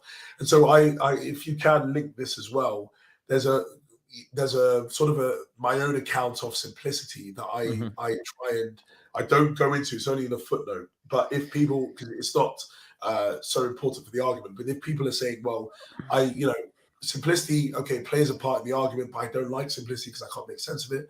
Well, I've tried to put forward an argument. People can say if they like it or not, but I have a paper called Divine Simplicity, the Perspectival account, where I try to put forward these, this, if you call it, I don't like the word strong, because I think there is just one understanding of simplicity, but if you go with a strong understanding of simplicity, that God is numerically identical to all of his attributions. I try and show in that paper how you can affirm that, and you can do it in a way without falling into some of the issues that people like Alvin Planting have brought up. So you might have people who, a lot of people are like, oh, I don't like all these Plantinger people. But I mean, Planting is... I love Plantinger, but I disagree with him on this. I think he fundamentally his misunderstands simplicity. Yeah, but he's, even though I would affirm as well that he's incorrect in his argument, it has been influential. And so some people have been swayed by his argument against him, taking a different concept of God. Yeah. So we'll have to have you back on to talk about that account, because we can't cover it now. But again, when I was reading your account, I was wondering, wow, is this sort of just a way of showing how something old is new again? You know what I mean? Because like St. Thomas, you know, he's clear, like the divine names are not synonymous, right? And we do have conceptual distinctions with God, right? We just can't admit any distinctions that amount to any real composition in God. So I just wonder, like looking at the sort of traditional Thomistic perspective, how much your account like just maps on with that, with saying new terminology, versus whether you are taking an actual departure from it. Maybe you just have some quick thoughts on that. Yeah, no, and I really want to be in line with what came before, because I think, you know, in theology, the old is good. We want to hold and uphold the old. New is actually frowned upon. You don't want to come up with new things that the church or the theologians who came before us, the giants who came before us, thought of, because there must be a reason that they never even investigated that idea. So for me, I want to be in line with things that came in the past. So if this is something that fits and is found in the work of Thomas, found in other the medieval theologians, I'm so happy with that, because I want. I mean, just thinking about it, like, you know, being under the aspect of activity versus being under the aspect of desirability, right? That just seems exactly how Thomists think about these things, right? Now they're committed to transcendentals and convertibility principles, and you know, you might have to argue for that. I think that's true, but I mean, if you have, say, the convertibility principle between being and goodness, then it of course is going to make sense to say that God's power just is his goodness, understood with the principle of analogy in hand and allowing for conceptual distinctions, right? Now, granted, like, we don't grasp God's essence, so we don't fully comprehend that, but that's a far cry from saying that we're positing something that's utterly incoherent or contradictory. I don't know. I've just never had an issue with strong simplicity in a way that other people seem to have. And maybe that's just because, I don't know, I read Thomas directly, and his account just seems to make a lot of sense to me. And when I read yours, I see you just, kind of, it does seem like you're saying the same thing in different ways. But maybe you're not. I don't know. I just No. I think and I want to be doing that, and I would say it allows. What I'm wanting to do is saying, actually, what we've been doing in theology here is actually being picked up in contemporary metaphysics here. So it's very interesting. It's just sort of saying, actually, there is this link that can now be made between what's happening in some areas of contemporary metaphysics and what we've been doing for a long time in theology. I love that. And it can also bring light, to certain issues and clarification, and point us back and say, actually, do you know what? Yeah, because, for example, with this grounding idea, this per se, which I was saying to you, other people and yourself were doing, this per se essential causation just seems to be talking about a very similar thing. And so it's very we just rediscovered what we've forgotten, it seems to be in a lot of cases. Exactly. And that's what I'm trying to do. But I just point you to that paper if you're interested. It's it's out there, and it just sort of cashes out my view of simplicity. But for the argument itself, it's just the idea that God is simple in the sense that all of the attributions we make of him are numerically identical to him. He's not composed of properties. So he literally has 0 properties, and that will play a big part. Now, real quick, let me just tie it all together, because why was all that important? Well, it's important because now we're going to like really satisfy certain criteria, simplicity obviously being one, but also background knowledge, right? So that's why everything we were just talking about for the past 20 minutes, like that's why that's significant, right? Exactly. So this, as I said before, the conception of God that's in play here is going to play a big role in allowing theism to fulfill the criteria that we've assumed. And so, yeah, that's why it's very important to just cash out and let people understand how I'm defining theism here. So, yeah, so God is a metaphysically simple omnipotence trope. That's the explanation I'm putting on the table to explain the relation of grounding. Why do we have this relation of grounding existing? Because of this omnipotence trope that we identify as God existing as well. But then we have these, and I'm not going to go in great depth, but we have priority monism and priority pluralism, which are our physical options, so our alternatives that we have to also assess as well. And this is basically an idea that Jonathan Schaffer, so priority monism specifically, is the view that he's been developing for over 10 years now. And priority pluralism is the more traditional view, which he also assesses, but I find in the work of a guy called Peter Simmons, who sort of cashes out a similar view as well. So we have Schaffer and Simmons and their view of priority monism and priority pluralism being the alternative options. Now, what are these options? Well, they center on the idea, again, of fundamentality, but also mereology, parts and wholes. So you have to sort of understand how these things are related, because that's what these individuals are trying to do with these ideas. So priority monism and priority pluralism are committed to the existence, firstly, of the universe. Okay, so they're not arguing about that. These are not warring options about the existence of the universe. Now, the universe, by the way, I'm not just meaning our spatio-temporal reality. This is anything that, any physical thing that exists, which could include a universe or something else. Just whatever is the totality of physical reality, okay, that is identified as the universe. They believe that that exists. Where the argument is to be had between them is, how do we cut up the universe? Mm-hmm. Should we cut up the universe into little pieces, or should we keep it whole?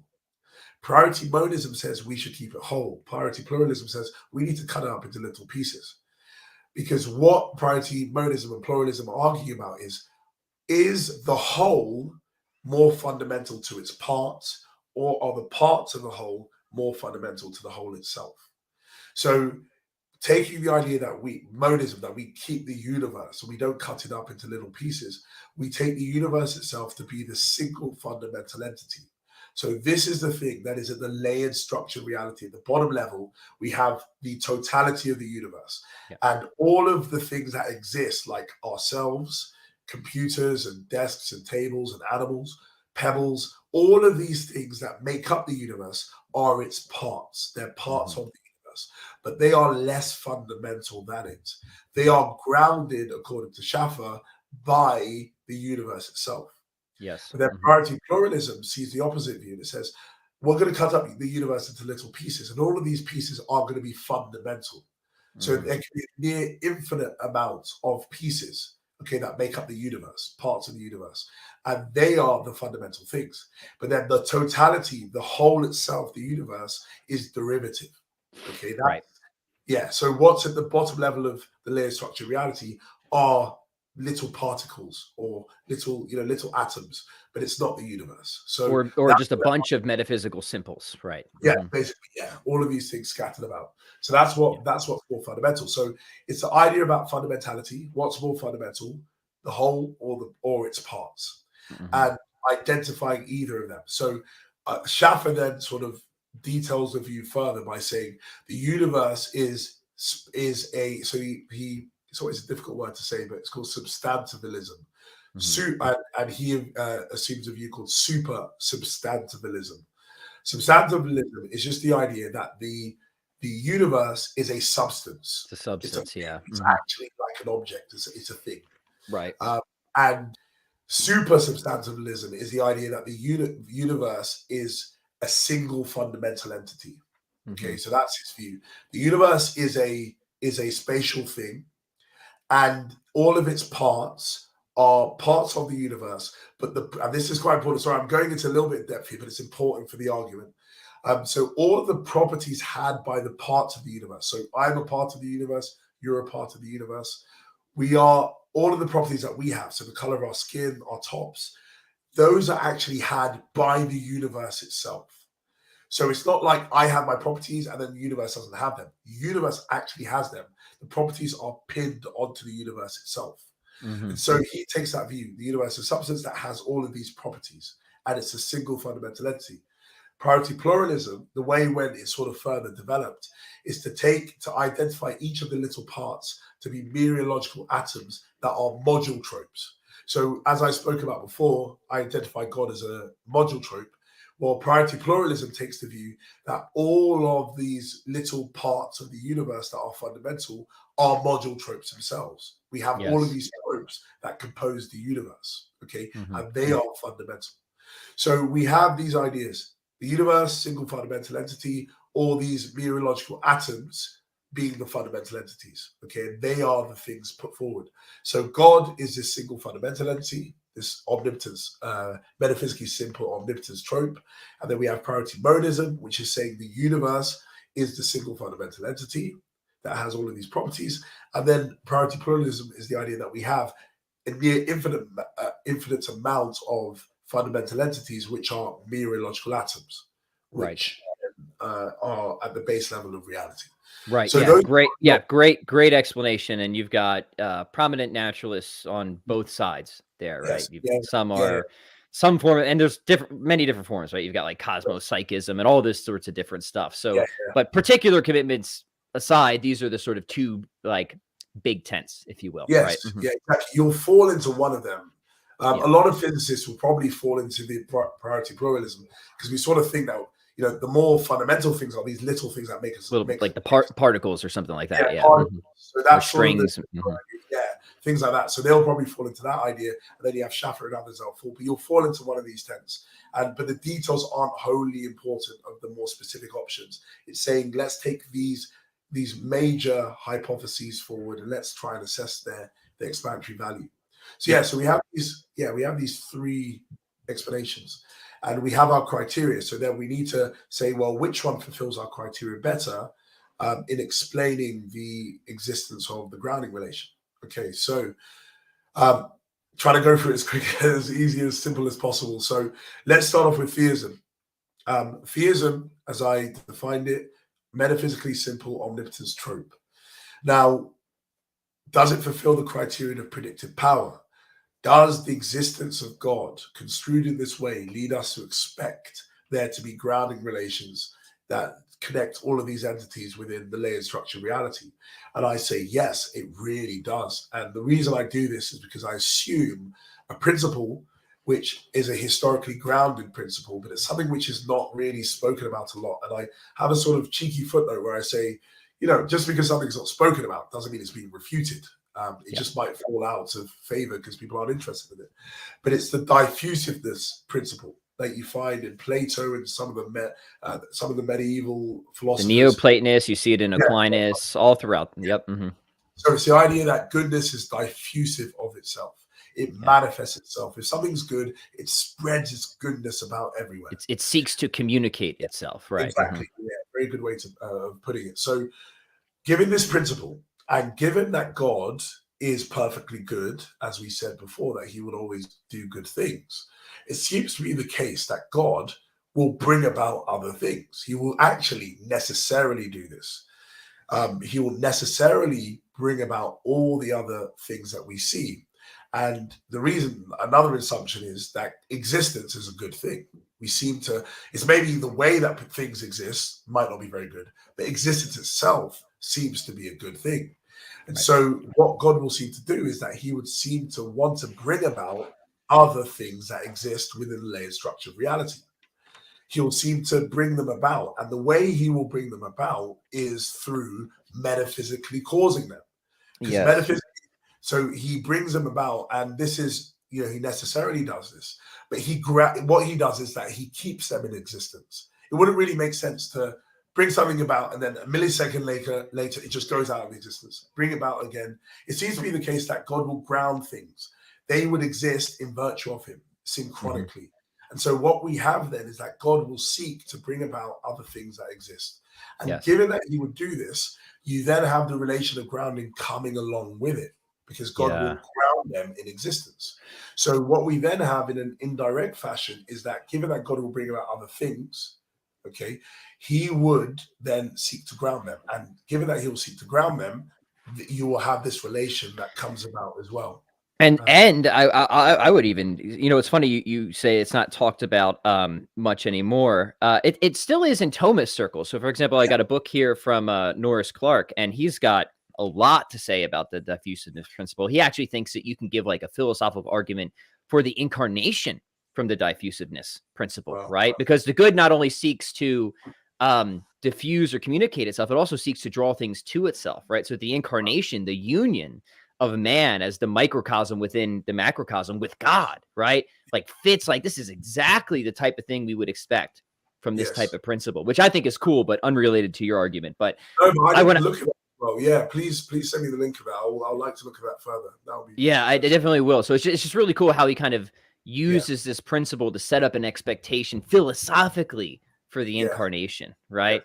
So anyways, all that to say, like, obviously I'm on board with what you're saying, right? This is a principle that I think is true and deserves more attention and really helps to give theism that that predictive success, right? Yes, exactly. Yeah. So it leads us to, given this principle and the way that God is defined as, it seems to be the case that he will bring about other non-fundamental entities and the relation of grounding that connects them. So you seem to have grounding actually being entailed by the existence of God. So if God exists, then we expect there to be a relation of grounding as well that's existing as well. So what we have then is significantly high predictive power given this understanding of theism. But then we also have a complete correspondence between our explanation and our background knowledge as well.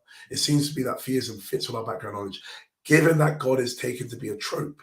Because as I said before, tropes are affirmed to exist in wide fields. So I give sort of a list of different, in the paper itself, a list of different philosophers. So even Schaffer himself, in another paper, an early paper of his, affirmed it was trying to defend and define trope theory, tropes. And then you have other philosophers who have nothing again to do with even metaphysics themselves, utilizing tropes within their theorizing.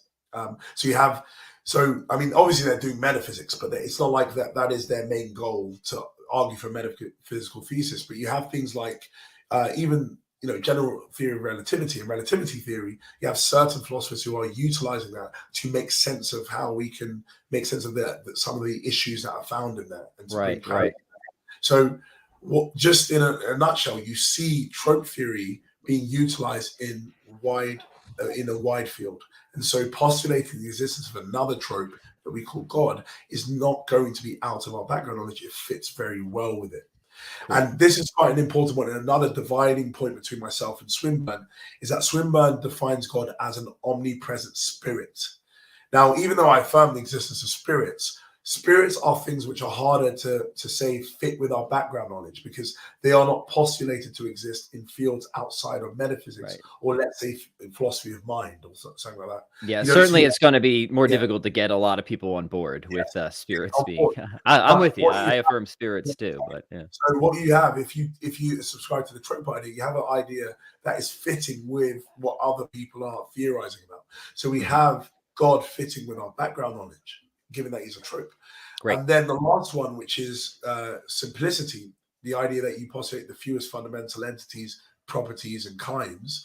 What we have is God fulfilling all of that to the greatest extent, given his metaphysical simplicity. So this is where the other part of the definition is very important, God being metaphysically simple, because that allows him to be quantitative and qualitatively simple. So I know you brought it up before. I didn't bring it up when I was bringing out the criteria, but yeah, I utilize that language of quantitative and qualitative simplicity. So quantitative just means the number and qualitative means the way that entity is. So the properties.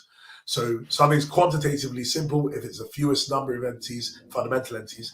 Qualitatively simple if it has the fewest number of fundamental properties and falls into the fewest number of fundamental kinds. So what God is then is that he's quantitatively and qualitatively simple to the greatest extent, because we're postulating one entity, so that gets quantitative simplicity, but also qualitative simplicity because God lacks properties. Because he's simple, he has no properties. Yes. So what we are actually postulating is an entity who has zero properties. But that shouldn't scare people because we still have predictive power. He can still do things given that even though he lacks properties. So God has zero properties. So qualitatively, with that criterion, he is the simplest entity possible. Because what could be simpler than zero in that specific sense? Yeah. So let's think about this for just a second, right? So I'm with you, right? I think whatever God has, God is, right? What is the traditional phrase for divine simplicity? And it has always seemed right to me, and I'm just trying to see if this fits with your framework, right? That for a naturalist to really compete with this, again, maybe they can match quantitative simplicity, but I don't see how they're ever going to match qualitative simplicity, because to compete with theism, you're gonna have to exclude theism, which means you're going to have to include limits and really imperfections at your foundation, which immediately means you're going to need more information to describe your foundation. It's always going to be qualitatively more complex if you're going against classical theism and the type of simplicity I think both of us are on board with. Does that seem right to you? Yeah, no, it does. It does. So whatever naturalistic option you're going to give, and sort of we're going to see when we look at the other options, is you're going to have failing of qualitative simplicity. Nothing really can beat theism when you have divine simplicity in play, because you are not postulating an entity that has any properties at all. And this is important also for those who affirm something like neoclassical theism. So, like Swinburne himself, he would say he has a simplest understanding of God because God only has one property, omnipotence. But something that's interesting that he says is that he says, well, zero is the simplest thing, but God has to have properties. So, you can't have zero properties. But zero is the simplest thing. But what we actually can get by assuming divine simplicity and affirming actually there's ways to make sense of it, is that actually you can affirm the simplest idea of any entity, an entity that has zero properties. And so it has to be the qualitatively simplest thing. Yeah. So what we have, quantitative simplicity and qualitative simplicity. And I just want to hang a note here is, again, the term property is often used very differently between, say, modern analytic philosophers and traditional Aristotelians and Thomists, right? Thomists going to be like, well, are we just like saying property like any old thing we can predicate of a subject or say of a thing, right? Because Thomists are gonna be like, well, let's make some distinctions here between a thing's essence, its property is that which sort of properly flows from the thing being the type of thing it is, its contingent accidents or sort of contingent modifications that it's currently undergoing, and so on and so forth. I think this is another good example where it's like the tradition had a lot more in its metaphysical and conceptual toolkit that was actually really helpful. And it's actually harmed us in a lot of ways that we've sort of abandoned a lot of that. So again, in the back of my mind, as you're describing this, I'm trying to see how like I could fit these two worlds together. I don't quite have it exactly figured out yet, but that'll still be me for the rest of the day trying to do that, right? No, but that's great. And your explanations are really good as well and helpful. That's sort of the idea that he's qualitatively simple because he has zero properties. But also I have the idea as well that he falls into the fewest number of kinds, because God, if we take him to be a trope, he falls into that kind, but he wouldn't fall into more than that kind. So you don't have to be. I'm not saying you have to affirm trope theory, but you can affirm trope theory, because trope theorists are all the rave of, hey, we've got the simplest ontology because we only postulate tropes, and so we only have one kind, which is one category, ontological category, which are tropes. Well, if you like that idea, I'm not saying I affirm that idea, but if you like that idea, you don't have to be moved away by this idea of theism, because again, God as a trope, he only commits you to the simplest type, the most parsimonious ontology, that there's only one kind that you have to be committed to and nothing more than that. So yes, quantitative, qualitative simplicity, you have that with theism. So what I'm then saying is that theism fulfills the criteria to the greatest extent. Simplest explanation, quantitative and qualitatively, fits with our background knowledge and leads us to expect the data. It leads us to expect there to be grounding relations. And it does this to a level of actually entailment that if there is a God, there are these relations of grounding. So it has significant predictive power. Mm-hmm. But then when you compare this with the other options on the table, you find problems for all of the criteria. So if we have, let's say, the criteria of predictive power, you have the primitive option. Should we expect there just to be these relations of grounding? Well, again, people are going to have to take this up in the paper and look through it. But I don't believe we should expect there to be a relation of grounding just existing, given something called the purity principle, which has been argued for by another prominent philosopher, not related to this context of theism or anything like that, which is a guy called Ted Sider. And the principle says that fundamental notions can only be related to fundamental things. So if something's fundamental, okay, in a grounding context, if grounding is fundamental, it has to relate fundamental entities to other fundamental entities. But grounding doesn't do that. Grounding relates the non to the fundamental.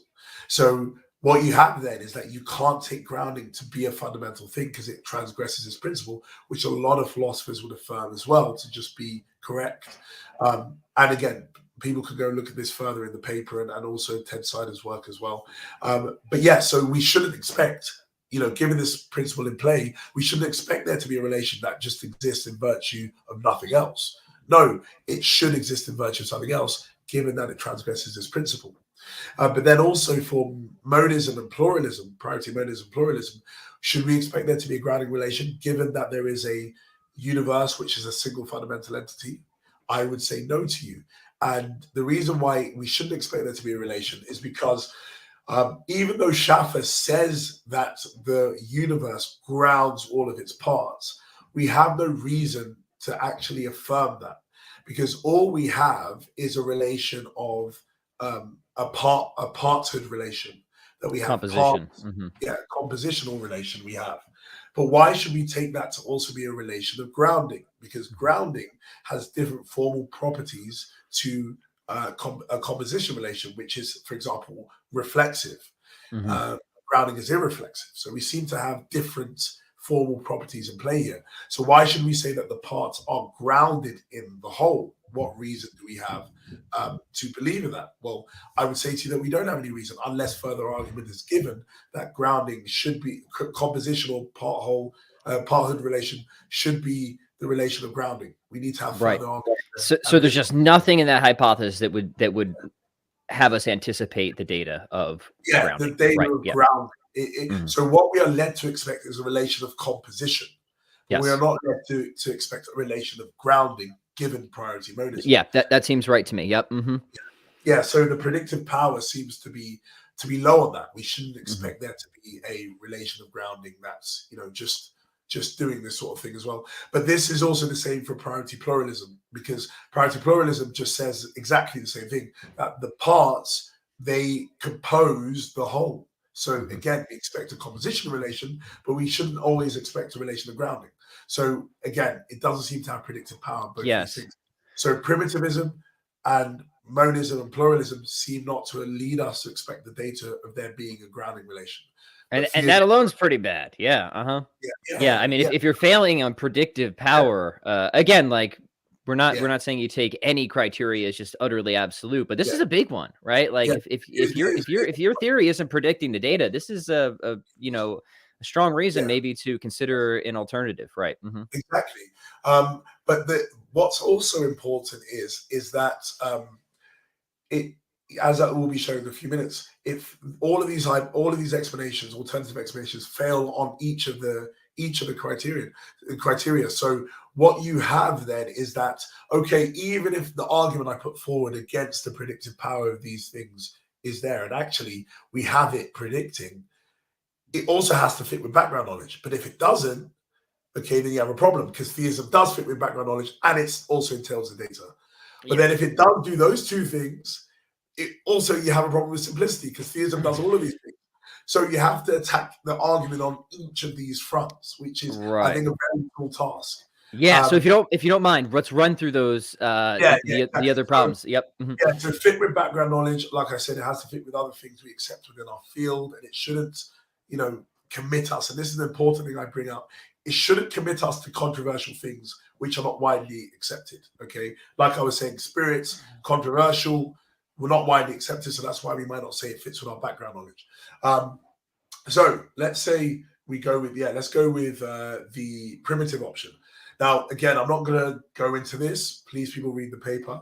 But there are certain things that, if you hold to grounding being fundamental, not having any further explanation for its instantiation or existence, you have an issue of it transgressing certain principles again that we accept widely in other fields of knowledge. And one of them is the principle of recombination. Now, recombination, again, I don't want to go because it might bore or send people to sleep or just confuse people, but it's the idea that things are recombinable. They can, one thing can be combined in another way with another thing and things like that. So if you have other possible worlds, I can combine in different ways with other things and stuff like that. So something's recombinable, it can mix up. Yeah. Now, the idea here is that fundamental things should be recombinable. That's a principle. So, and this is interesting. It's Schaffer's own principle. So I'm using his own principle. This principle is that fundamental things are recombinable. And this is affirmed by other philosophers. Karen Bennett, very prominent. She affirms and argues for this idea. And she argues actually that grounding isn't fundamental, which is interesting. A lot of my arguments fit with what she's saying, or even derived from what she's saying. So the idea that fundamental things should be recombinable, they should be able to be mixed up in certain ways, and we should find them in other possible worlds. Okay. Right. The problem that you have is grounding doesn't seem to be something that can be found in a wide array of different possible worlds. And the reason is because grounding seems to be a relation, like I said to you, that relates fundamental to non-fundamental things. That it has to relate those things to be grounding. Right. Now, let's say you have another possible world where there are just fundamental things. There's just one particle. No, but even let's say it's priority pluralism and there's loads of particles. There's just loads of fundamental things existing. So we don't even have to detail the nature. Let's just say there's loads of these things existing. Now, could grounding exist in that world? Well, no, it can't. Because if there are just fundamental things, then grounding, well, if it's fundamental, it should be there, but it can't, because it also has to have non-fundamental things existing as well. Because again, grounding is a relation between fundamental and non-fundamental. So it presupposes that there are these two types of entities existing.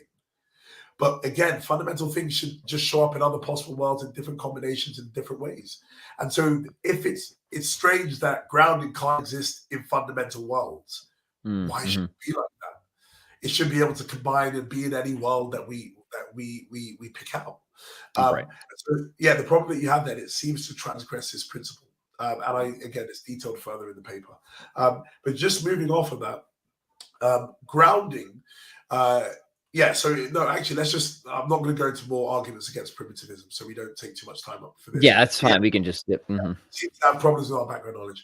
But monism and pluralism seem to fail with background knowledge as well, because monism commits one to the idea that the whole is more fundamental to than its parts. It's more fundamental, but the whole is identified as the universe, which is the space-time manifold. Now, an interesting thing is this has been argued for by a certain philosopher and certain philosophers that I do quote in the paper, which have argued for the idea that in the realm of theoretical physics, so certain research projects in theoretical physics, so something called loop quantum gravity and some projects within that, some scientists are arguing for the idea that whatever is fundamental in the fundamental structure of reality in a physical sense is going to be non-spatial. Now, I'm not saying what they've identified, whatever this non-spatial is, but what they believe is that there is a dual structure to reality. This is scientists, by the way, so I'm not talking about metaphysicians with the layer structure of reality. So scientists are arguing for there being a dual structure of reality, where our spatio-temporal manifold is, in a way, emerging from this. It's emergent, emerging from this. And so the idea here is that whatever is at the fundamental structure of reality is non-spatial. It's not our spatio-temporal reality. Now, the problem that you have is that priority monism, in the way that I've defined it, according to Schaffer, is identifying the fundamental structure of reality as the spatio-temporal manifold. So if you are committed to priority monism, you can't be committed to what's going on here in contemporary physics. Right. And why is this important? Because especially if you're a naturalist, you're kind of supposed to be basing your metaphysics off the best of contemporary science, or at least be compatible with it. Exactly. So this would seem to show that maybe it's your metaphysics, right, that's really running the show here, which is a little odd for a naturalist, or in some respects, exactly. right? So that brings up other problems as well. So what you have is there's a lack of fit here with with this idea. But what this philosopher does who brings out this idea really in this paper, he says that Schaffer needs to drop the idea that priority monism is committed to the single whole, fundamental whole being spatial. It needs to be something else, and he tries to decide it. But what I try and say is that if you go with that option, what you're going to have is, because I sort of give a little bit to priority monism and say, actually, you have a bit of fit, you have some fit with background knowledge, because you are affirming substantivalism, which a lot of philosophers are affirming as well, that the spatio-temporal manifold, the single fundamental substance is this spatio-temporal manifold. So you're committed to super substantivalism. But the problem is, if you drop super substantivalism and you say the fundamental entity isn't spatial, it's not a spatial object, then you're not going to have that fit with background knowledge that I was giving you, because I was trying to say there's some background knowledge here. So you're going to lose that. And so whatever entity then you're going to postulate would not just need to fit with physics, it's going to need to fit with what other metaphysicians are doing. Because it's like balancing plates with background knowledge. You're trying to fit with all these things. That's a good way to think about background knowledge, is sort of like, what are other people already talking about, right? So, but if you want to play to the physicists, you're going to lose the metaphysicians. But if you want to play to the metaphysicians, you're going to lose what the physicists say. It's good. You're caught in a bit of a dilemma here. And so what I'm saying to you is, if you go in monism, you don't have that fit with background knowledge. And then pluralism, just the last thing on this, pluralism also has a problem with background knowledge, because you're committed to a very controversial thesis in order to make this work. And that is the thesis of, or the principle of unrestricted composition. So this is a very prominent principle, or prominent in a way, it's more infamous or notorious, which was defended by David Lewis, who was a very prominent philosopher. But a lot of people haven't bought onto this principle. And unrestricted composition just basically says, if you have a plurality of entities, you have a whole that's made up of those entities. So let's say my glasses that I'm wearing, your glasses that you're wearing, and we have our Prime Minister called Boris Johnson, his left toe, those are pluralities, our two glasses and his left toe. There is a substance, an entity that is made up of our glasses and that left toe. Because when you have these pluralities of entities, you have these, these things, and it basically commits you to a lot of non-intuitive objects existing. And that's a problem. That's a problem. It also commits you. And Lewis knew that, and so it led him to this idea called composition as identity. That composition is an identity relation, which again is very controversial in metaphysics. For sure. I would reject that. And then I bring out another philosopher who also lists other theses that this entails. So you're not just committed to this weird thesis that's not intuitive. You're committed to all these other metaphysical theses that the audience can read in the paper, if you want to buy into this idea principle of unrestricted composition. And so why a pluralist is committed to this is because, let's say we have all of these atoms, that are here, that exist. Why do they make up anything? Why don't they just exist in a single way? Why do they make up all of these objects that we are? Well, you have to have a principle that basically all these atoms, when they're just together, they just make up a body in the shape of a body, or in the shape of a computer, or something like that. You have to have this principle in play here in order to get these atoms to do the work. Because the problem is, if you drop, again, this is a problem. If you drop this principle, then you're going to lose all your explanatory power. Because why should we have these atoms doing anything in the layered structure of reality? Why should they account for all the things that are less fundamental? So if you drop the principle, again, you're in a dilemma, you lose predictive power. So you're committed to this principle, which again is very it's not intuitive. It's not signed When on by philosophers call something is very counterintuitive, they mean this is just dumb, right? yeah, it just seems to be, and it's interesting. So the philosopher that I bring up who defends this idea, he says it's clear that composition is restricted. And I make sure I quote that. It's restricted. It's restricted. You don't get what we want with priority pluralism. So all of that, primitivism, pluralism, and monism fail to fit with our background knowledge. They fail to account for the data. And so the last point then is simplicity. Now, just very, very quickly with primitivism. Primitivism can be divided, and I go through this in the paper. You have grounding theorists who affirm grounding pluralism and grounding monism. Sorry, not to confuse your audience, but there is a further distinction made by philosophers when it comes to grounding. Is there just one type of grounding relation, or are there many? Yeah, right. Many types. Now, this is important, and I don't side with any of them. I just say let's take both of them. And you have a problem here, because let's say with quantitative simplicity, if you go with grounding monism, that there is one relation, the problem that you have is that you have to multiply the tokens, the amount of relations to do the work. You have to have one relation that's grounding myself, another relation that's grounding another relation that's grounding another. So you have one type of relation, but many instances of that relation scattered out throughout the layer structure of reality. And so if they are fundamental, you're not postulating one entity, you're postulating many entities. Okay, many fundamental entities. But then if you go grounding pluralism, you lose out also with monism. So it's worse than monism, because you still have to have loads of relations, but then you also have to postulate many different kinds of relations. So you're committed to many kinds of things. So then you have qualitative simplicity being problematic.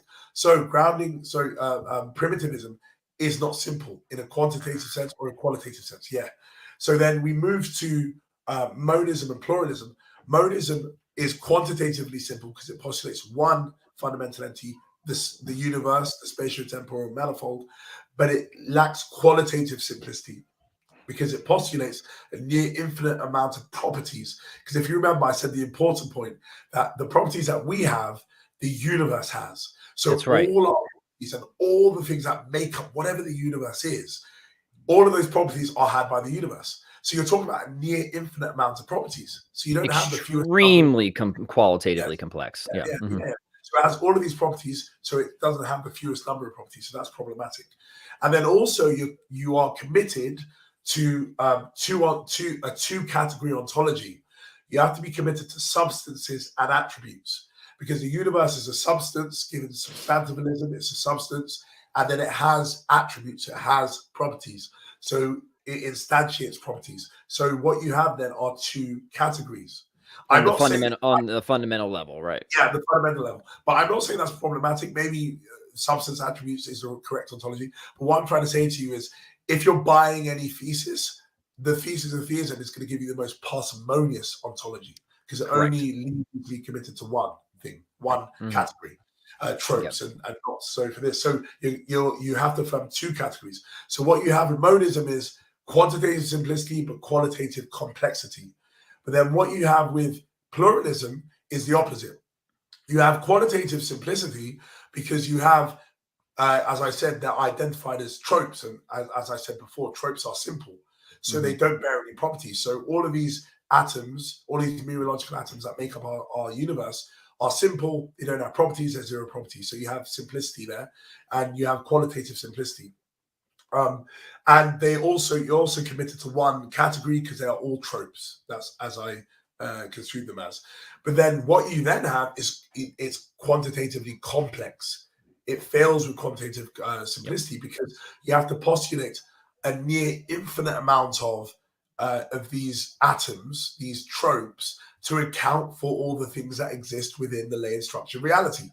There's not just one trope. There's many tropes. If I'm going to exist, if you're going to exist, if other things are going to exist and be grounded. So you have to be committed to a near infinite amount of things in the fundamental layer of reality.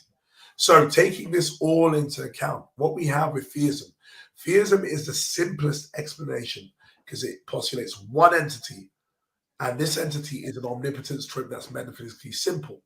So it's qualitatively simple to the greatest extent.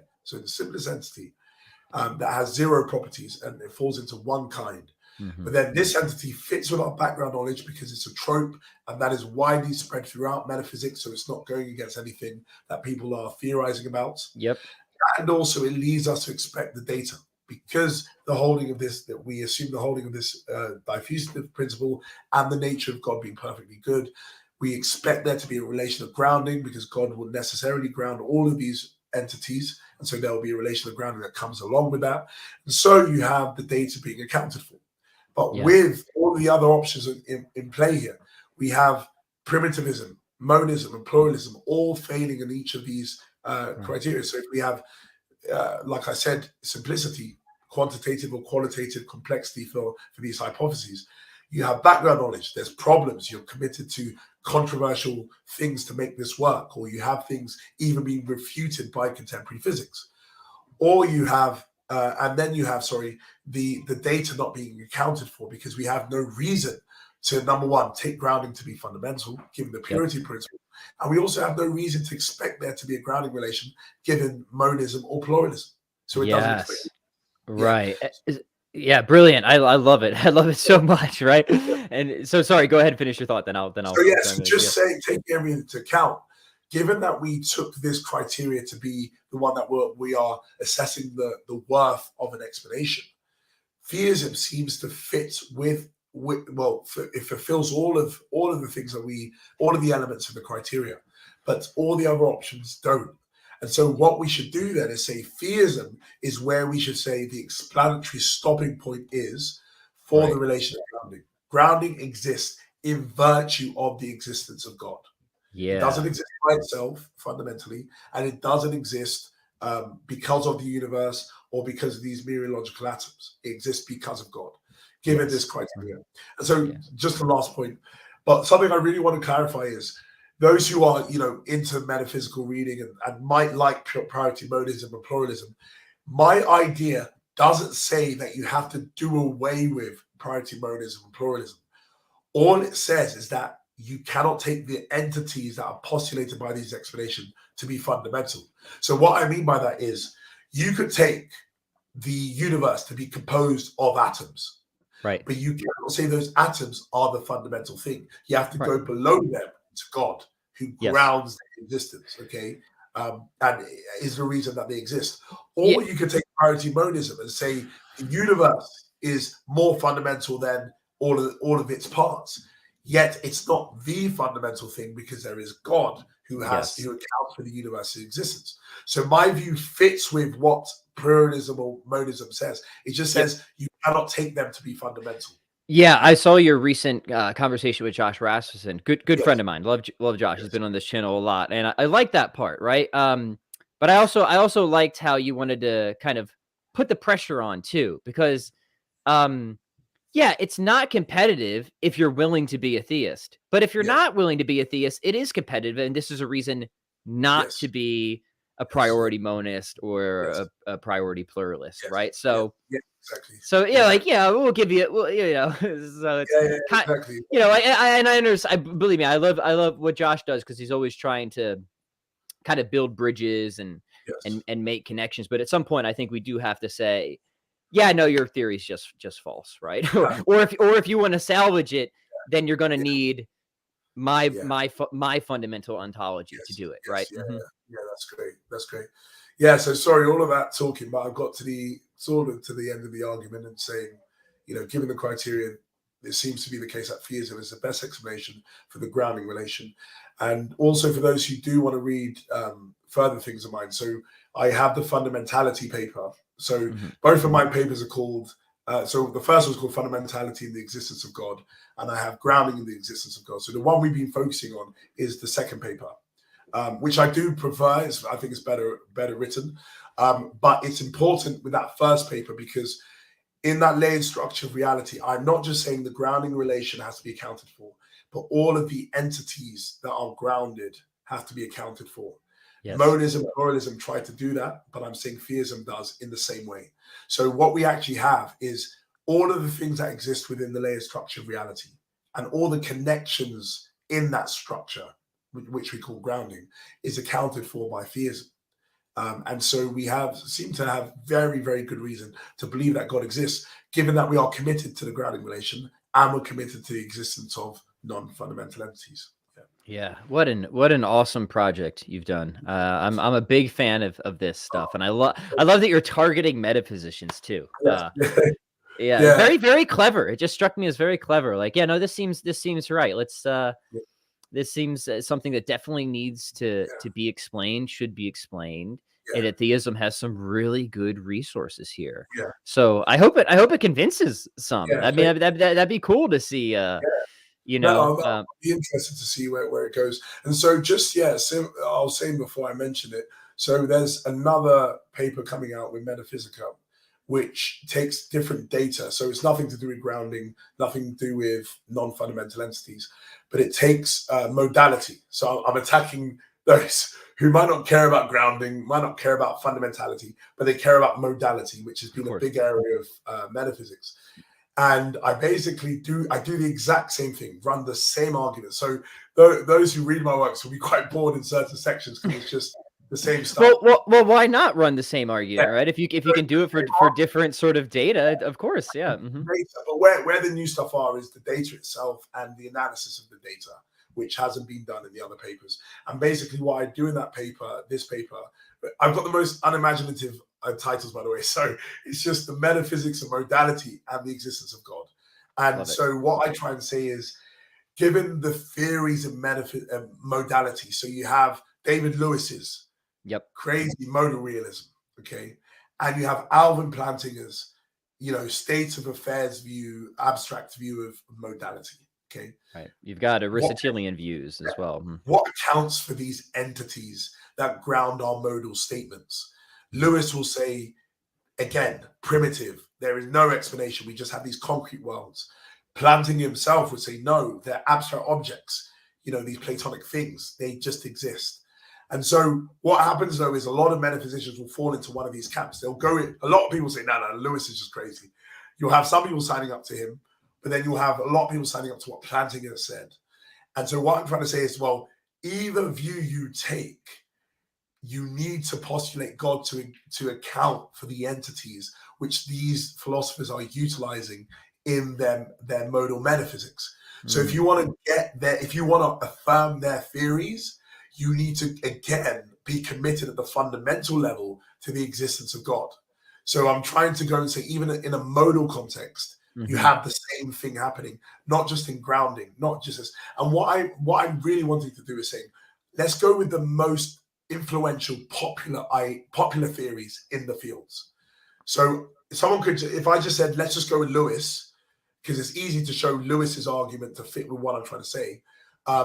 Then a lot of people say, but Lewis was crazy when it came to this. No one holds to what Lewis is saying, so your argument doesn't hold. What I say is, if you take Lewis or you take the more prevalent Plantingian view in the modal realm, you have the same issue. And so you then have to have God being the best explanation of these entities. And so, that paper should be coming out within the next 2 months or so. I'm going to have to bug you for an advanced sneak peek at that, if you don't mind. Yeah, I can get that to you. Yeah, I can get it. No problem. And I would love to talk about, hey, do you have a few minutes just to take a question or two from the audience? Yeah, of course. Yeah, I can do that. Awesome. Yeah. All right. So here's one. We actually kind of answered this one already, but maybe we could build on it a little bit more. Writer John Buck says, question for Josh. Can you elaborate on why an omnipotence trope would entail omnibenevolence? It seems coherent to me to imagine an all-powerful, malevolent deity. Moloch's back. How do we get Moloch off of the table of hypotheses here? Yeah. So I think, this was sort of what I mentioned before, that it's entailed by omnipotence that God would be omniscient and he would be perfectly free. Omniscient means that he will know of all truths and he'll know all propositions, their truth values. So he'll know what the moral truths are. Okay. So given that he knows what's good and what's bad, and he's perfectly free, that he is not influenced in any way by desires or things like that, away from doing what he does. And given that there is an inclination to do the good, which just seems to be correct, that you're inclined to do what you believe to be good. Right. It's called the guise of the good thesis. Right. Yes.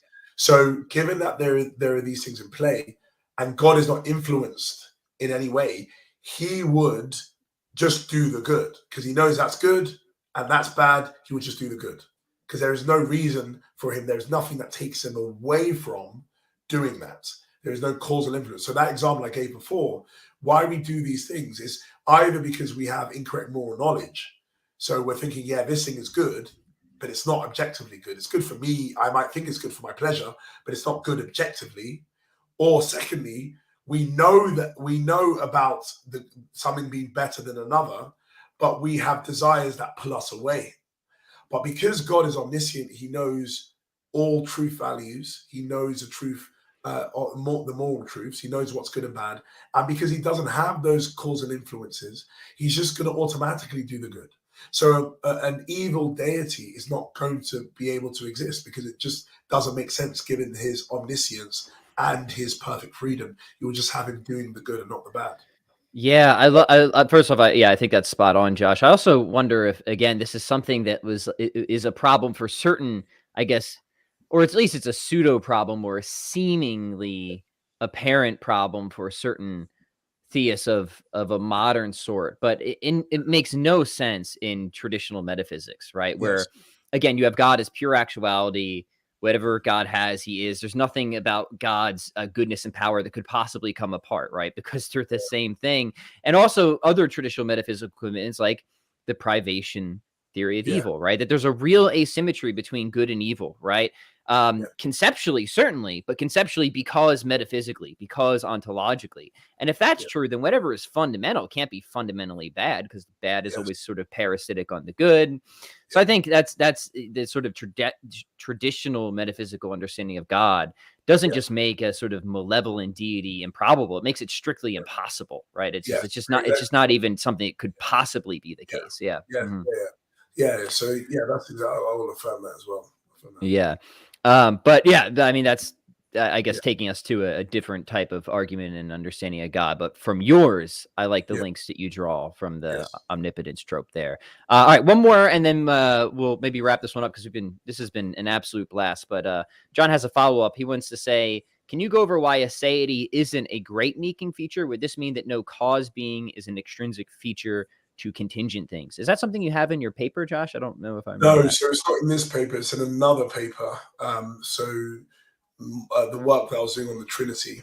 So it's called Building the Monarchy of the Father, and it was published by Religious Studies last year. And I basically run an argument where I try and show that aseity is correctly understood as an extrinsic property of an entity, and it's not intrinsic.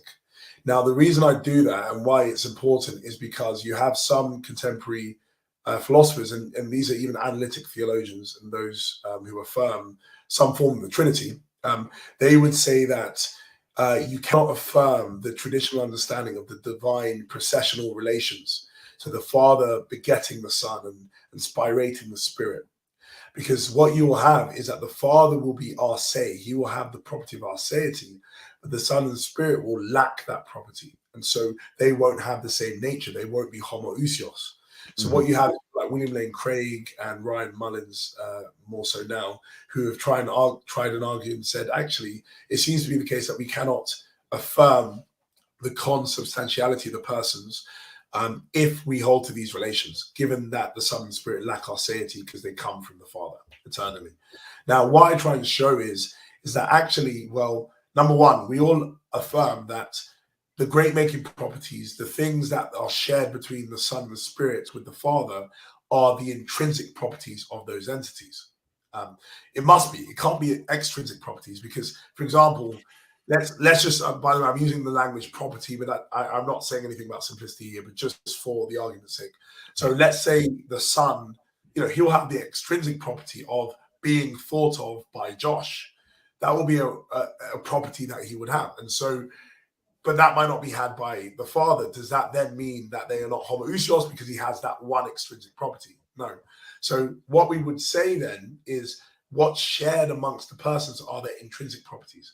So if aseity can be shown to be extrinsic, then it's not something that the Son and Spirit have to have in order to share the same nature as the Father. And so the way I do that is, again, trying to use what's a widely accepted thesis. And so this was put forward by David Lewis, again, who's a very prominent philosopher. Yes. And yeah, so he was trying to, it's a very difficult thing generally in metaphysics to understand the intrinsic and extrinsic distinction. What does it mean for something intrinsic and extrinsic?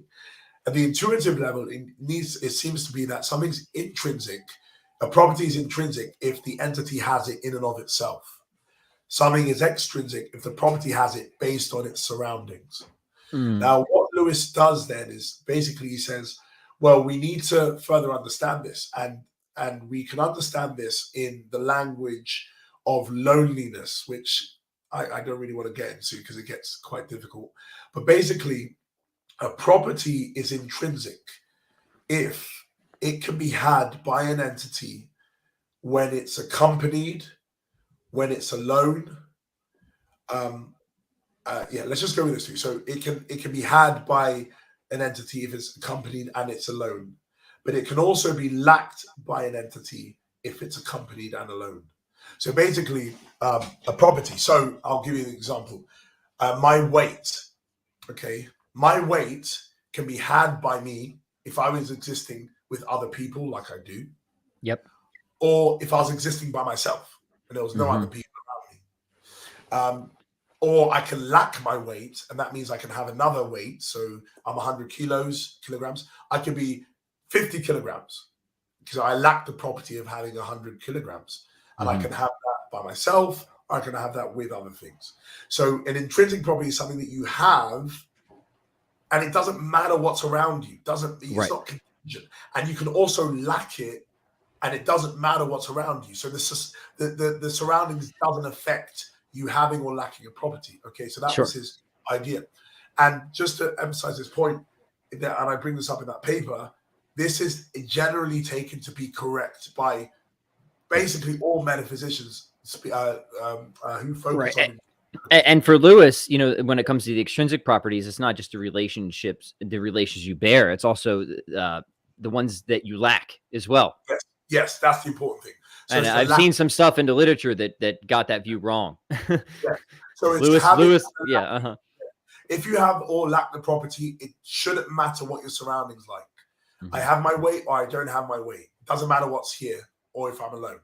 That's how an intrinsic property should be. But an extrinsic one should be had or lacked by me, and it depends on my surroundings. So, for example, me being the father of my daughter, that's not an intrinsic property.